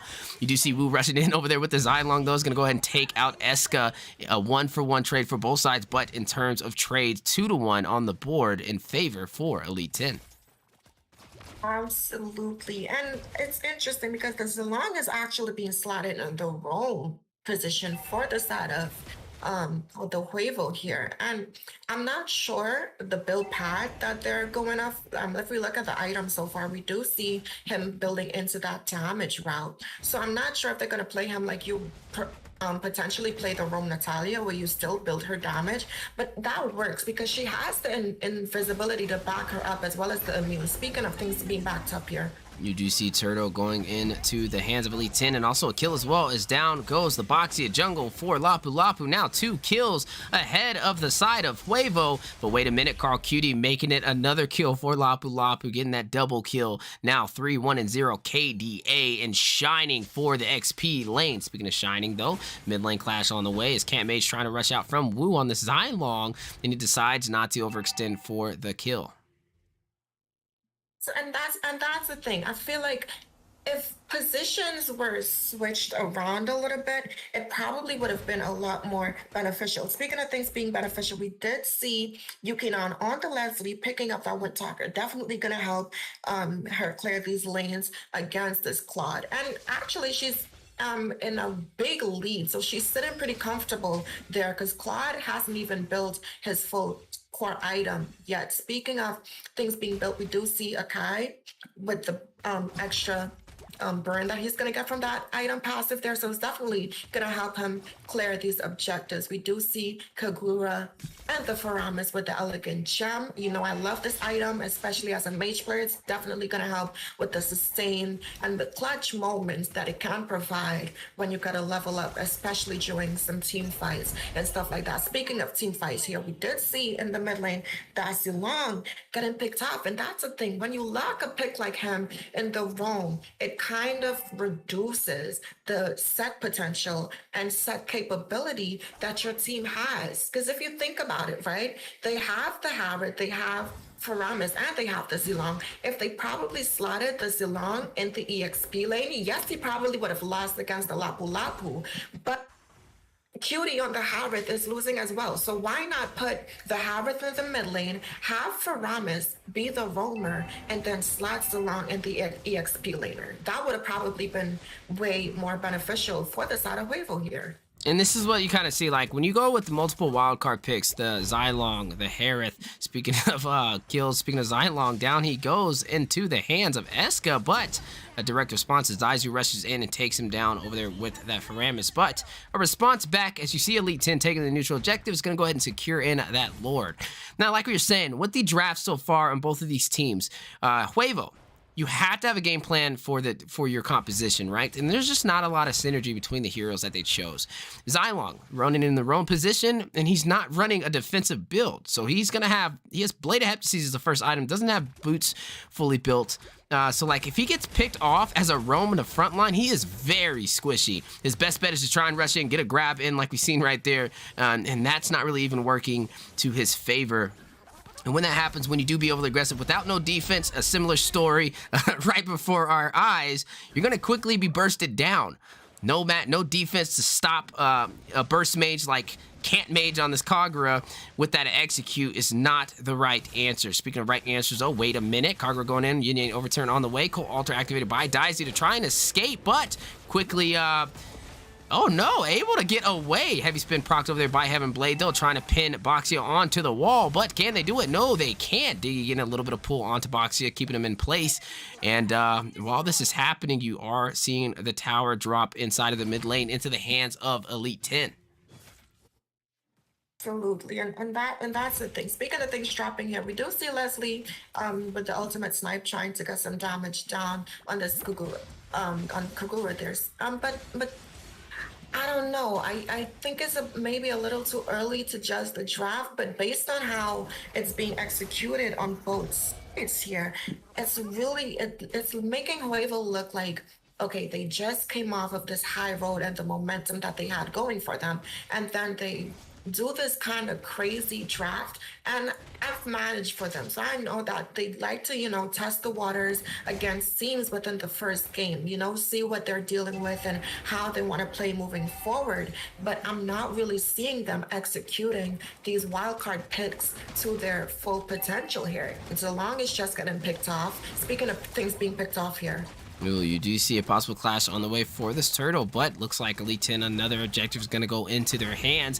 Heaven's Blade getting the turtle, and then Cold Altar being activated by the Faramis on the side of Huevo. Daizu going down, though, in that process, and that is another kill for Eska on this Lapu Lapu, a double kill, taking out Master of Bees on the Akai, or the Barats for that jungle as well. Now 9-2 for the side of Elite 10, and 6-2 and 0 KDA from Eska, still rushing in, trying to use those Justice Blades for that range damage. That jungle warrior attack that he has at his disposal. Again, stacked up with that ultimate, the bravest fighter. A lot to handle, even for Carl Cutie on this Harith. So, well played indeed. Eska just kind of building up so far, having an easier game. And in terms of easy game, Elite 10 kind of dominating. As you see, again, the misposition, the misplays on the side of Huevo being kind of spotted out, and members dropping left and right. Down goes Xylong, and then over there to that Lapu Lapu, and then also in the mid lane, you've seen the Mage, Can't Mage, getting a kill onto Carl Cutie on his Harith. Absolutely, and Cat Mage, I think your name is a little bit deceitful right now. We do see, if we look at the items, beautiful KDA as well. Being able to pick up those first two core items, which is definitely going to help with the burst potential. We see Lapu Lapu locking in that Dominance Ice as well as the Bloodless Axe. Definitely going to help him sustain in these fights. Not that he's been having a problem before. Speaking of problems, we do see Leslie getting that damage items, picking up the Berserker's Fury. Definitely going to help her deal more damage. Speaking of dealing damage, Harith being able to pick up that shutdown on the Lapu Lapu. We see him looking for that true damage route. We do know Feather of Heaven recently got buffed or adjusted in the patches. I may be wrong, but I do know it's been one of those items that's been way more beneficial in certain build routes now, and we do see that helping out immensely. Speaking of things being helped out immensely, Claude locking in that Demon Hunter Sword and Golden Staff, and we all know know those two items boost the damage of his blazing duet by like 1,000,000. Yes, that's an exaggeration, but at the same time, when we see it peeling down these HP, it's really not when you put it into perspective. Speaking of things being put into perspective, we do see Diggy giving some vision around the Lord, Cat Mage as well, putting the umbrella in the bush. So the side of Elite 10 is definitely in a good position to secure this first Lord here. We do see them sinking the lanes, playing their lanes perfectly right now, and the side of Huevo doesn't really have a response, and that's kind of, they set themselves up in that regard, because when you pick these type of wildcard drafts, you don't really have an answer for most things. But we do know that Huevo, they're one of those teams that they are capable, they're very capable of coming back and making trades where they lose out. So I'm looking forward to see how they turn this game around while being at a disadvantage right now as we go into the mid game. Speaking of disadvantage, and also speaking of mid-game, past that 10-minute mark, Lord going into the side of Elite 10.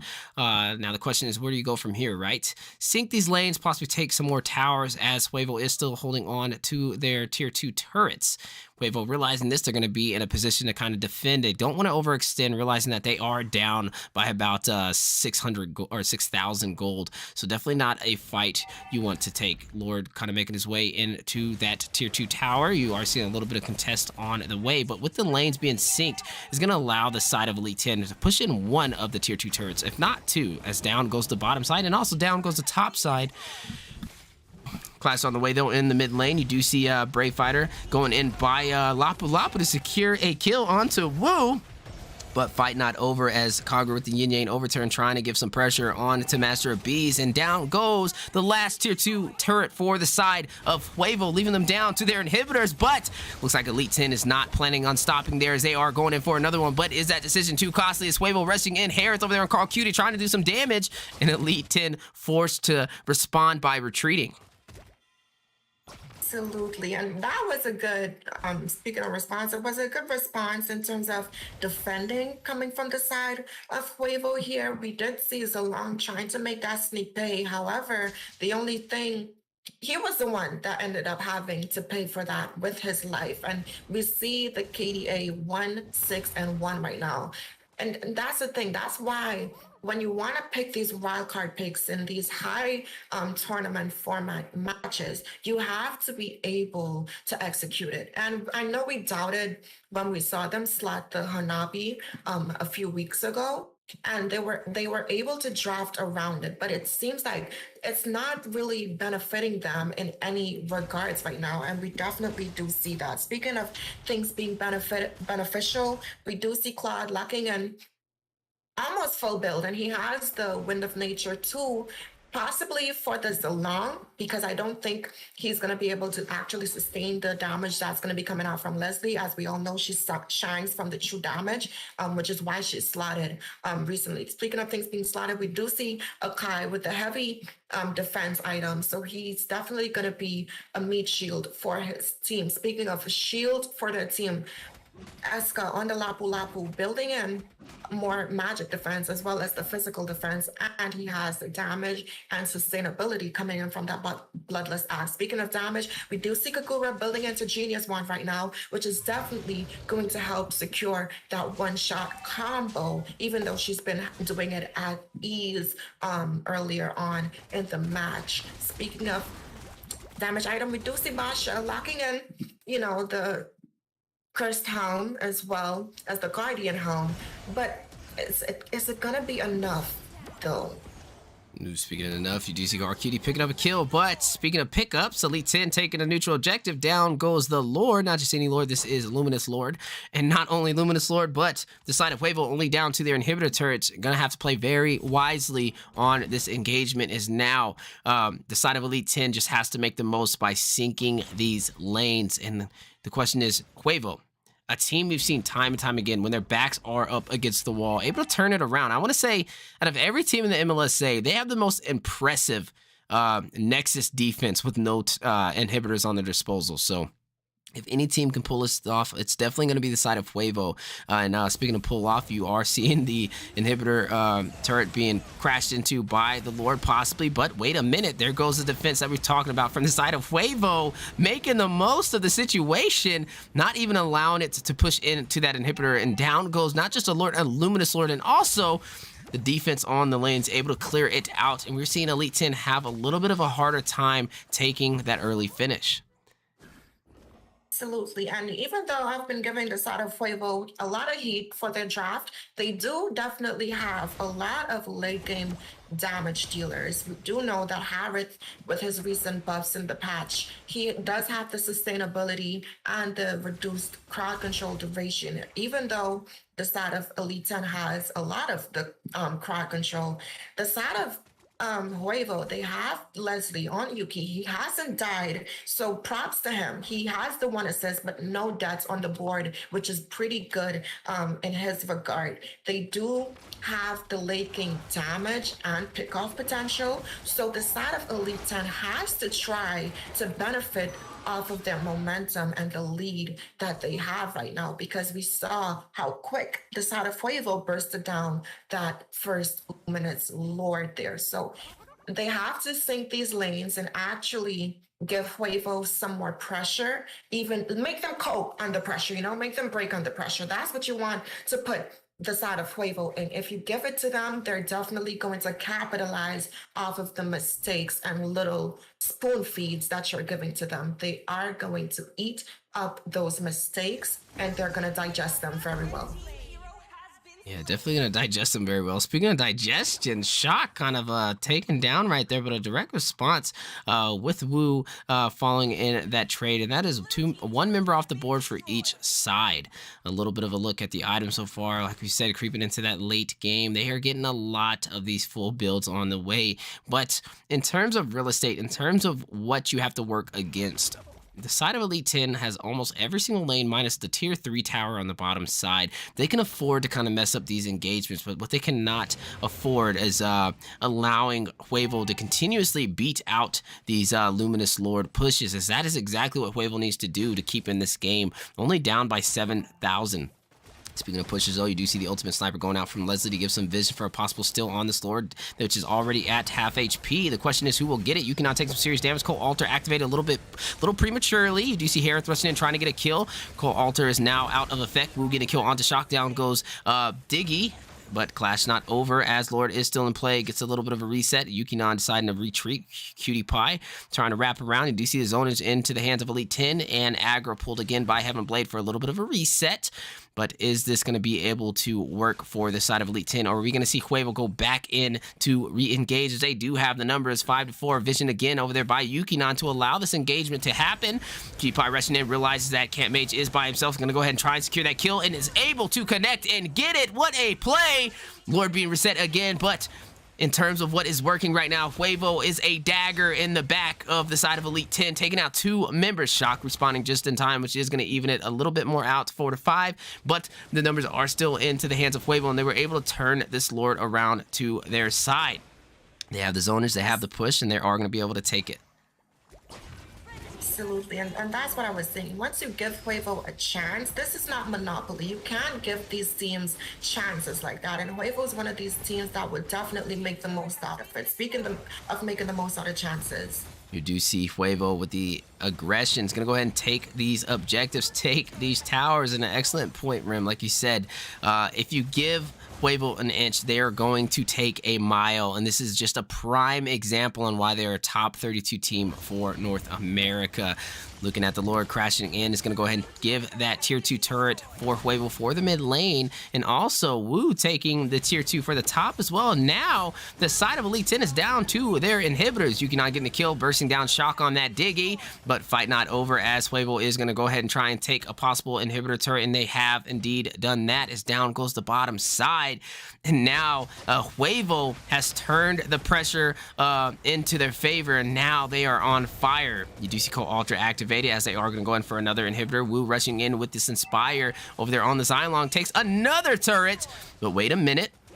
They are down to the inhibitor for the mid lane, and the question is, can Elite 10 hang in there? Or are you going to see Huevo with a little bit of a fancy turnaround close this game out? Absolutely, and that's the thing. So the Huevo definitely needs to protect Yukinon, as the damage that the Leslie is dishing out right now is definitely one of their saving graces. And we do see Camp Mage on the Kagura trying their best to aim for the Leslie, which is what you want to do. You want to be able to take out those damage dealers. Speaking of being able to take out those damage dealers, we do see Leslie completing that full build. And I've actually gotten this build from Yuki, so I know the damage. It actually helped me get a Savage when I slot the build. So it's definitely a damage dealer when it comes to her true damage as well. We do see Claude being full build as well. He does have the not immortality, the Wind of Nature, which is definitely going to help him sustain. He definitely needs that. Also hasn't died yet. So both ADCs right now are in a good position in terms of items and builds. So as long as each side can kind of give them an opening to be able to execute that damage, then that's definitely going to depend which side the team fights go in. Speaking of team fights, looks like a little bit of a contest onto the blue buff, and it goes into the hands of Elite 10 with the Retribution. But using that Retribution, you know, he does have a little bit of a timer on it. He will have it in time before the side of Huevo can burst down this Lord. But the question is, how will they go from here? Both sides having Retribution, but Huevo having a little bit more presence on the map in terms of minions is going to go ahead and possibly zone this Lord out and take it. Now, are we going to see Elite 10 push in, or are they going to decide to disengage and work, you know, this upscale battle against a full team of Huevo and Illuminous Lord? And it looks like they are going to rush in and try and contest it. And is that the right answer? No, it's not. It's Q getting a kill onto Lapu Lapu with a quick burst, and now rushing into the backline, trying to get a kill on a Camp Mage in shock. You are seeing Leslie with that ultimate sniper in effect, rushing in. They are going to try and get some kills. And now Elite 10 cannot push out of their base as minions are crashing in. You do see Heaven Blade getting a kill onto Wu, though, trying to even out the scales. But in that process, down goes Faith. 2 members down for the side of Elite 10. And not only 2 members down, but down goes the Nexus. And Huevo has stolen the game. Victory! Absolutely, such a steal coming through on the side of Huevo here. Are they the Huevos, or are they nefarious right now? Looking at these items, we do see Heavenly Blade, beautiful KDA, definitely deserves that MVP, had the defense, had the sustainability. However, even though they had the damage, Fate dying there while trying to defend against Wu onto Zilong. And honestly, the side of Huevo is what I was saying. If we look at the statistics here, right? They definitely are one of those teams that, like I said, they are okay with being on the back end. As long as you give them an opening, they will be able to make the most out of it. And we see Leslie with that 88,000 damage, 88,000 damage coming in there. And honestly, it worked out. Even though I do think if the draft was swapped around a little bit, it would have been a lot more beneficial. But we did see Wu, even though the KDA wasn't able to reflect as much highlights, we did see that because of his push potential during that entire game, that he was able to help his team secure that victory here. And that's what it comes down to. As long as you're playing for the objectives, your kills and your overall like TikTok gameplays and performances, it doesn't have to, matter that much. But like I said, once you're gaming with objectives in mind, that's essentially all you need to secure the win. That's right, and secure the win indeed is what Huevo did. A fancy finish to kind of take game 1. But like we said, this is just one battle in the entire war, and both teams are ready to kind of embark right back into the Land of the Dawn. Now, I will say on the side of Huevo, very impressive on how they played that out. I wasn't really a fan of the Xylong roam. I'm still not a fan of it even after seeing the victory. I wouldn't recommend trying that out at home, but I can say for the side of Huevo, to be able to pull that off, I was thoroughly impressed. The side of Elite 10, they had the whole entire game for the most part. They were giving a lot of pressure to Xylong, and then out of nowhere, you just seen a light switch flicker on the side of Huevo to close it out. And this is what I've been saying about Huevo all along. They're one of those teams, one of the few teams that can do this. And it's when their backs are against the wall, that's where they really start to shine. When they have no towers at their disposal, when they're down to that Nexus and they have that Luminous Lord crashing in, you would expect the team to kind of waver and slowly fall apart. But for some reason, when Huevo gets a lot taken from them, they get stronger. And that's what we've seen today. Even when Rib said, like, you give them a little bit of space and they kind of take off. You give them an inch and they take a mile. And not just a mile, they take a victory for game 1. So I think it was an excellent game from both sides. But for Elite 10, in order to beat a team like Huevo, you have to make sure you don't give them that inch. Take these objectives like you've been doing, close it out, split push the lane, do not take selfish solo push plays, and you can close this game out. But if you make any mistake like that on Huevo, they will see it, and man, oh man, will they make you pay. Speaking of making you pay, like we said, ladies and gentlemen, this is a best of 3, and we are watching Elite 10 versus Huevo. I'm your host today.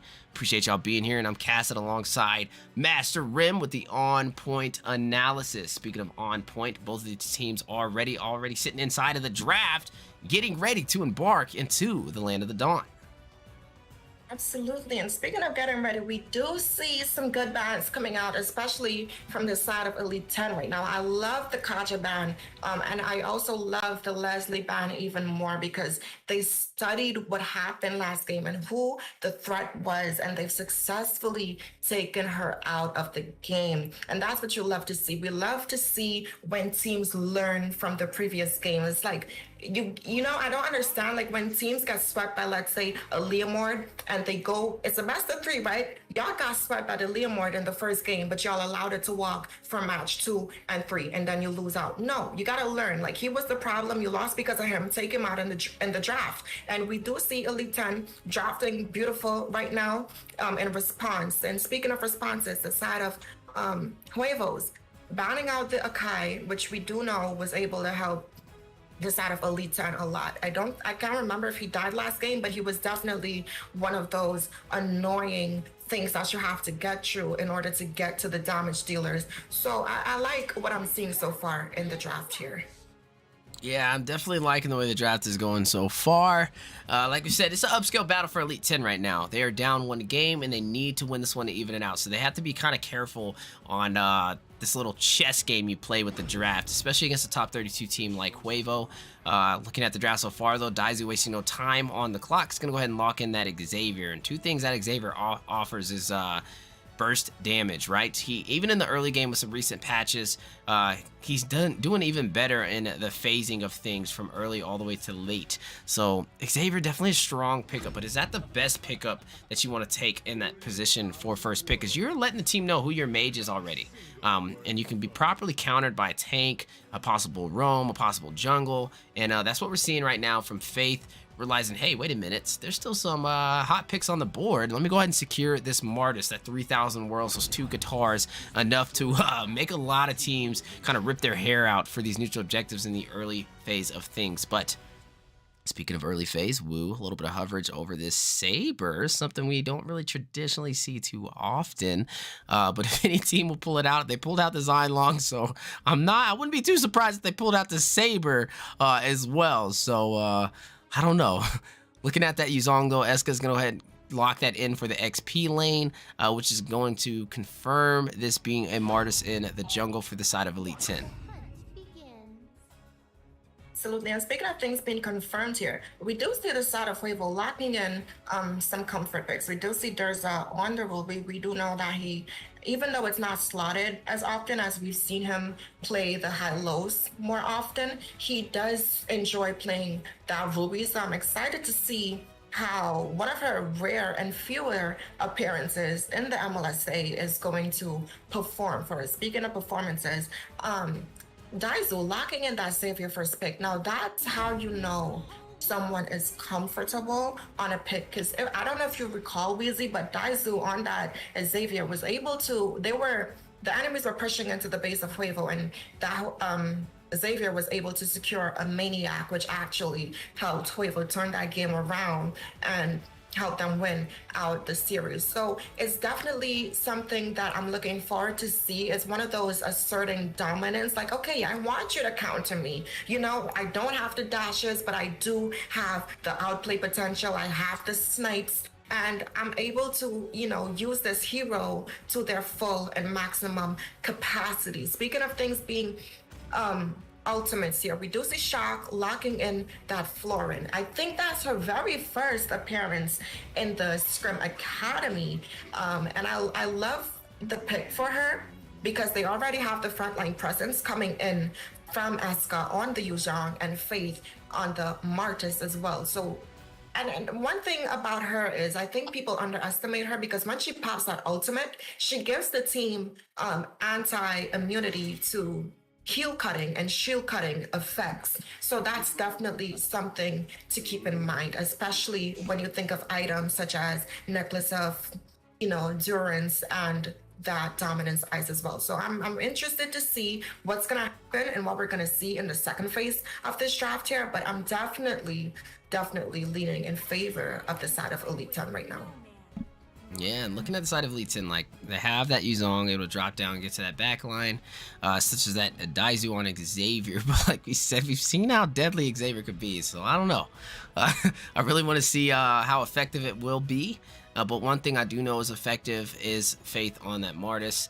If he can pave that early way for those neutral objectives with that Decimation, getting that level 4, he's going to have an easier time. But speaking about easier times, looking on the side of Huevo, one thing they do have is a lot of CC.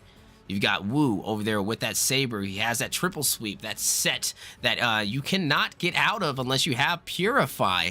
And then you also have Xavier to kind of rush in and get some CC of his own and then rain down with a Dawning Light. And then to top it off, Durza locking in Ruby, the queen of sustainability, the queen of CC herself. And definitely going to give a lot of potential to stop some members in their tracks. And speaking of members, you are seeing AJ locking in that Eve. Speaking about CC, that was one thing that was lacking on the side of Elite 10. And locking in that Eve, having that manipulation to kind of drop down, give some zonage, stacked up with that Ice Queen wand is definitely going to be a huge part for the side of Elite 10. But is Eve the right person to choose here? Like I said, there's a lot of CC you're going up against, and speaking of getting to that backline and upscale battle, I'm Cutie Pie picking up that comfort pick as the side of Elite 10 failed to do their homework and does not realize there's a Master Fanny on the enemy side, and man, oh man, is he playing. I'm talking about this dude is playing with all 10 fingers, both of his toes, and also his tongue over there on that phone, so you need to watch out for Cutie Pie. Fanny's one of those heroes that can get the job done in the early game and requires an entire draft to work around, and there's no answer for her outside of Martis possibly using those mortar coils and by the grace of God hitting the Decimation to stop him. And then to finish off the side of the draft for Huevo, you are seeing Yukinon lock in that Brody. Absolutely, and honestly, I don't want to give, even though Cutie is a master assassin, I don't want to hype up his Fanny that much, especially this early in the game. And here's why.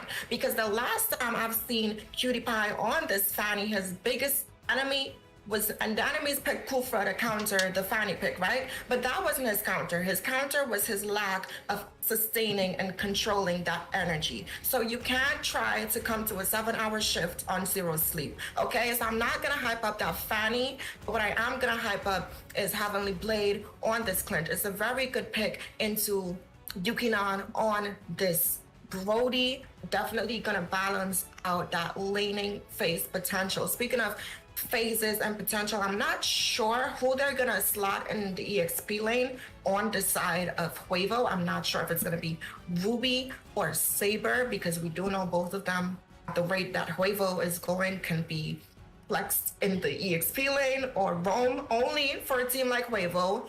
But speaking of things being flexed though, Shock on the Florin, I'm excited to see how it's gonna perform. AJ on the Eve, they do have a lot of CC on the side of Huevo, but as we do know, her recent rework with that ultimate does give her that CC immunity, and she has the damage buff output as well. So it's a good range in terms of high ground control when going up against Daizu on this Xavier. So it's gonna come down to execution and how these teams play, especially when it comes to leading up to team fights. Yeah, and I really want to see how it kind of paves out. If you're looking at the junglers so far for both sides, you are seeing Martis in the jungler, one of the best fighters to kind of get that job done in the recent season and patches. But stacked up against that Fanny, not just any Fanny, but Carl Cutie on there, it's going to give him a little bit of a harder time, as Fanny's not really going to be too worried about rotating on to these objectives, but more worried about rotating on to these back lines, such as this Clint. Now, one thing Clint does have is a little bit of CC at his disposal to stop Fanny when she does rush in. And also he does have that flicker to escape as well. Don't really see Carl Cutie rushing into that Yuzong as often, especially paired up against that Ruby, who's just going to kind of keep him at bay, but not really burst him down. Speaking of burst, though, Wu in a dangerous position already, taken down by Shock on the Florian. This is the first time I've ever seen a Florian get first blood. And this is the start you want for the side of Elite 10 to kind of even out the odds and take game 2 for a possible game 3 and even out the series. Absolutely. And speaking of even things out, it's definitely reminiscent of how the previous game started. We did see Wu on that wildcard Zilong roam being the first a victim of the first blood, and we did see that being reflected in the KDA. So as long as the side of Elite 10 can realize, okay, they have a Saber roam right now, and looking at our composition, we can definitely take advantages just because they lack that set potential and, you know, capitalize off of that. Speaking of set potential, amazing play from the side of Huevo right there to take down Yuzong.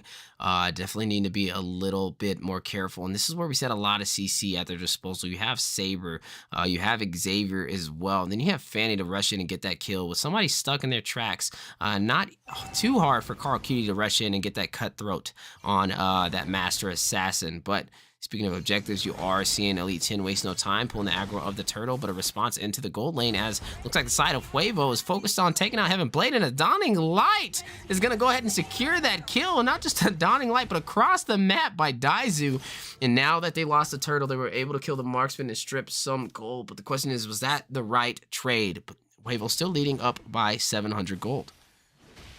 Absolutely, and I love what I'm seeing from the side of Huevo in this match in particular. We do see them having an answer. They don't look as lost as they did in the last game. You can definitely tell that they were heavily depending on the side of Elite 10 to slip up, to give them an opening here. But here we see them finding their own openings. And speaking of finding their openings, taking down Clint in the top lane. And looking at these items here, we do see Xavier already building in his arcane boots, gonna help with that physical penetration. Speaking of things getting physical here, we did see Martis taking down Durza on this Ruby here. Yeah, definitely a good play indeed, but isn't enough as Huevo wasting no time. 3 minutes in, able to take the tier 3 tower for the top lane, and this is the trade I want. You know what? You can go down, Durza. That is okay. We have other plans. We'll take this tower, open up some real estate, and also increase the gold lead by over 1,000 now in the first 3 minutes of this match. Absolutely. And one thing that I've noticed there, with them slotting in this Fanny pick and applying so much pressure in the top lane, when Durza went down, we did see Cutie Pie going to secure that EXP lane and bringing the Yuzhong pretty low to balance off, to make sure that he's not going to strip our tower from gold here. Speaking of being stripped of gold, we do see some items coming in. Durza being able to lock in that has claws, which is definitely going to help Ruby. As we know, the Queen of Sustain is definitely going to help her here. Speaking of needing some help, Cutie going down. Speaking of going down, down goes Shock as well over there too. Woo, but wait a minute, flicker in by Heaven Blade, but a little costly, too aggressive, and penalized by Brody with the torn apart memories, but fight not over as AJ down to barely an HP, forced to retreat.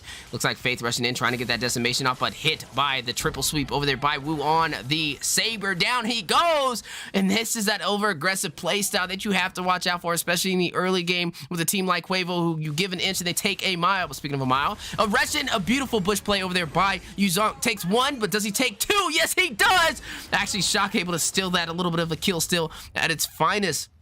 And that is the play you want from Eska. But now, Master of Cable's trying to rush and do some damage with the sustainability and the CC from Durza. Does Carl Cutie take this fight? Cutie Pie deciding to kind of rush in, but disengages. Turtle in effect. Aggro being pulled in by Elite 10 right now. And it looks like they are going to go for this, as Cutie is going to contest this blue buff instead. They have won a tower inside of the hands of Huevo right now, but in terms of these neutral objectives, this is 2 turtles to the side of Elite 10, only 5 minutes in. Yeah, and speaking of things being put into people's hands, we did see some first core items being picked up. We did see Clint securing that Berserker's Fury. We did see the cooldown reduction build path coming in from Daizu on this Xavier. And one thing about Huevo, if we look at their itemization here, we do see a lot of the members opting in for that physical penetration route, which is definitely going to help them out. Speaking of help out, down goes Yu Zong, trying to take that turret and hit with them. I'm offended over there by Durza on that Ruby Unstoppable on the top side, as you do see the triple sweep by Wu to burst down that marksman. Down goes Heaven Blade, and not only down goes Heaven Blade, but down goes the tier 2 turret for the top lane as well.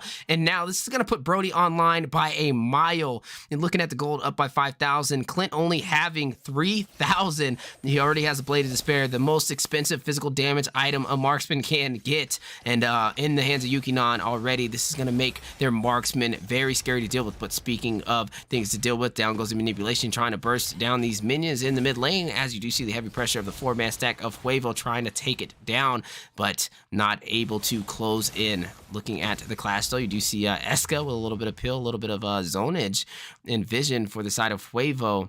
And now Brody making his way, a little bit of swap in lanes is now going to put that pressure on the bottom side of the map.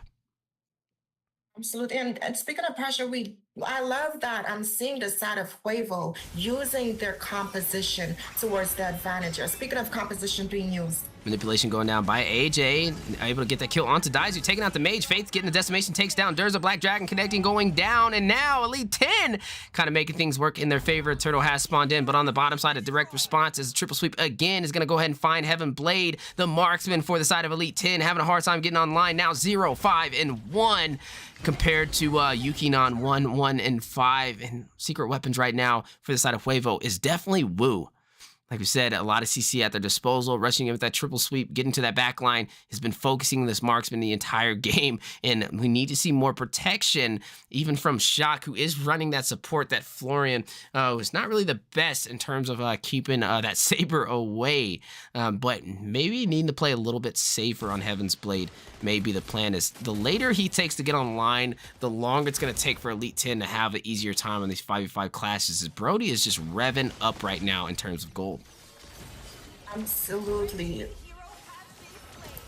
Ooh, kill over there by Brody. You see the torn apart memories comboed with the dawning light of the Xavier. Those are two things you definitely don't want to get hit by. And somehow AJ finding a way to take both of them straight to the face. Not really what you want in that engagement. But speaking of engagement, a little bit of 2v1 turned to a 3v1. Black Dragon activated as a means of escape. But instead of escaping, wait a minute.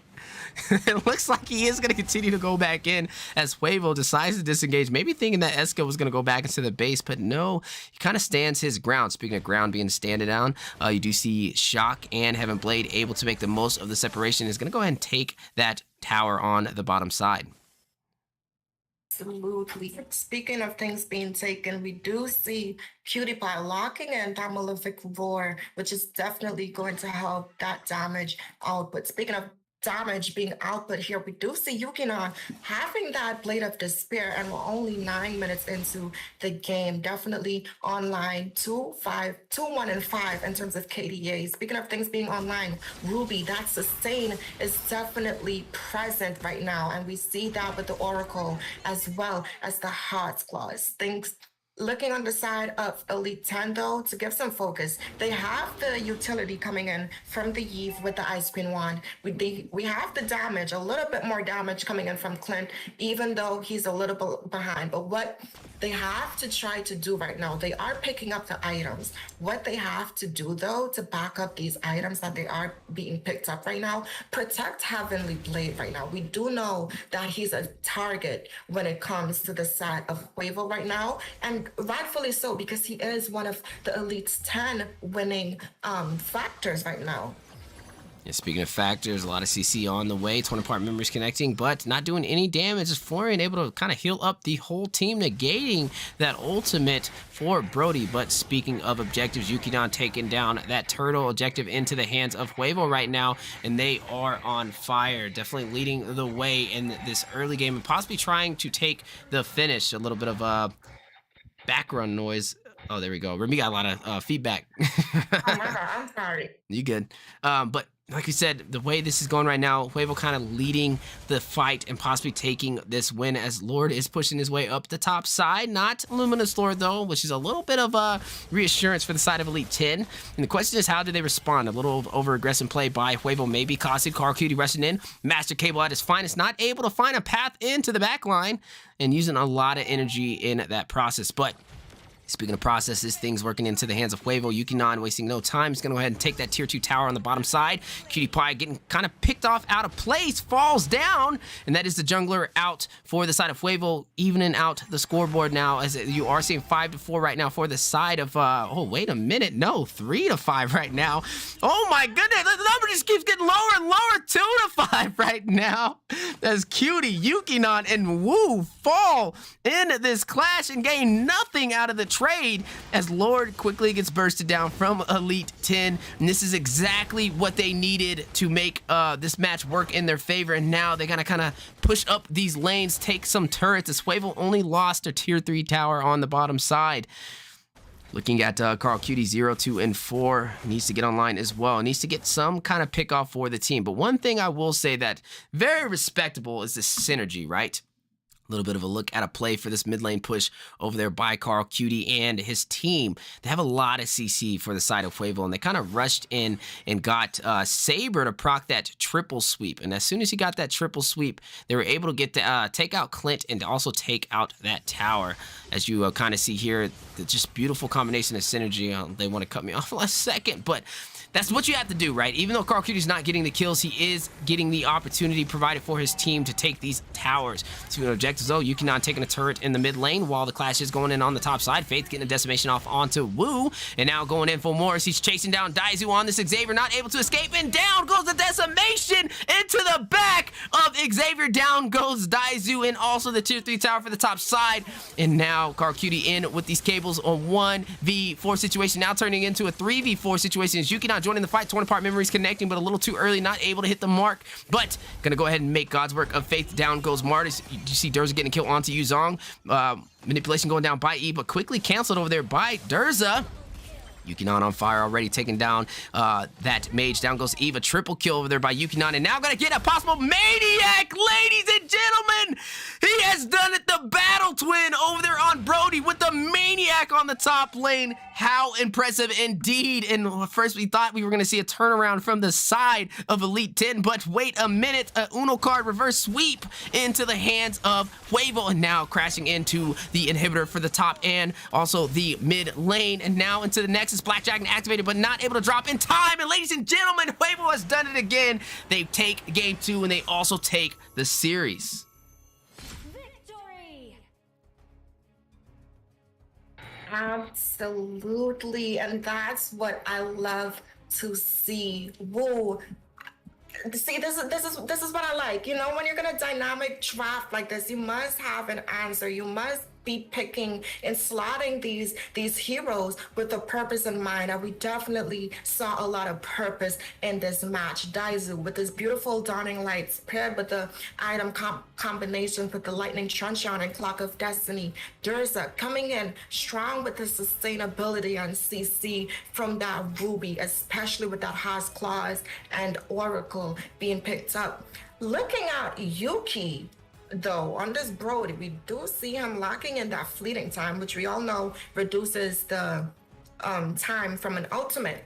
by 15%, which definitely helped a lot. And I think that's one of the items that helped him be able to get that Maniac, which we saw last game. So that was beautiful in terms of itemization. If we look at the damage and statistics here, we do see him dealing 30% of the team's damage and 68% of that turret damage as well. Looking at the overall team fight participation for the side of Huevo, honestly, Yuki was present for most of the team fights, and that's props to his team for focusing his lane and helping him be able to get online so he can be present to deal damage in these team fights and these engages. Speaking of damage, we did see Faith on the Martyrs being able to secure some last hits and cleanups with the decimation coming in from him. So that was beautiful gameplay. We saw some good sets from Eska on the Yuzong, as well as the combination with the real world manipulation coming in from the Yves. Clint, the Heaven's Blade on this Clint pick. You're competing with Florent for damage at this point, and honestly, I'm not mad at you individually. I'm mad at your team for sacrificing you to the side of the Lords of Eggs over there on Huevo. So I'm not gonna give you too much pressure. Honestly, the Elite 10, y'all gotta put some more focus in terms of securing your late game damage dealers and your damage dealers overall, because they're the ones who's going to be able to give you the victories in these games. Speaking of victories, that was the best of 3, and Huevo able to close it out with a phenomenal finish, and also not just a phenomenal finish, but an also Maniac into the hands of Yukinon on that Battle Twin. Definitely making me smile, man. I mean, anytime Brody kind of accomplishes something, I feel like I do too. So definitely a good game. Huevo closing it out. A little bit of surprise drafting too. They pulled out the Xylong in the roam position. Had a hard time in the beginning, but somehow, by the grace of God, was able to turn things around and get that first win. And then game 2, like I said, not too much of a direct counter against Carl Cutie on that Fanny. Even though Fanny didn't kind of pick up in kills, he picked up in damage. Saber able to rush in with that triple sweep for the CC was a lot to deal with. And to top it off, you having Dawning Lights kind of scorch through the map to get those pickoffs as well. And an excellent read from the side of Daizu. So if I give one thing to Huevo, it's definitely diverse drafting and able to pull off some insane combination of heroes. So appreciate everybody kind of sneaking up today. I believe that is the final team, as we don't have any other teams that haven't really ran that are actively on. So like I said, I appreciate you guys. My name is Weezy. I've been your host today, kind of casting it out. Also, shout out to Master Rim with the on-point analysis. And shout out to everybody that kind of spent their time with us today, as we appreciate y'all. Today was week 5, day 1. We've officially done one entire month of the Mobile Legends Scrim Academy. And like we said, it's just been growing so fast. Speaking of growing and speaking of things that are on the way, New Year's is right around the corner. Merry Christmas to those who we didn't get to say it to previously from the Mobile Legends Scrim Academy staff. And also Happy Holidays and Happy New Year's to those that we won't see before the New Year mark. As always, I appreciate you guys. Tomorrow is going to be kind of a similar fashion. We'll be jumping through some scrims as well. So definitely tune in for that, as the new schedule is going to come out tonight for anybody in the MLSA Mobile Legends Scrim Academy. Check that schedule and make sure you guys reserve your spots. Also, guys, speaking of reserving things, if you guys are new to the scene and you guys want to join a professional team and compete like all these teams you've seen today, make sure you guys sign up on the Mobile Legends Scrim Academy Discord server. Even if you're a solo player, if you're on a team, we offer all of these things for you guys. We'll help you every step along the way to get you where you need to be to get prepared for future upcoming leagues for North America, such as NAMPL. As always, guys, I appreciate y'all, man. Happy holidays, and that is going to close out today, as I only see one team, which is Nefarious, but we don't have another team actively on. So, guys, appreciate y'all. We'll see you guys again tomorrow, 8 p.m. Eastern time. Be there or be square, and I appreciate you guys. As always, take care of yourself, take care of each other, and we'll see you guys next time in the Land of the Dawn. Peace!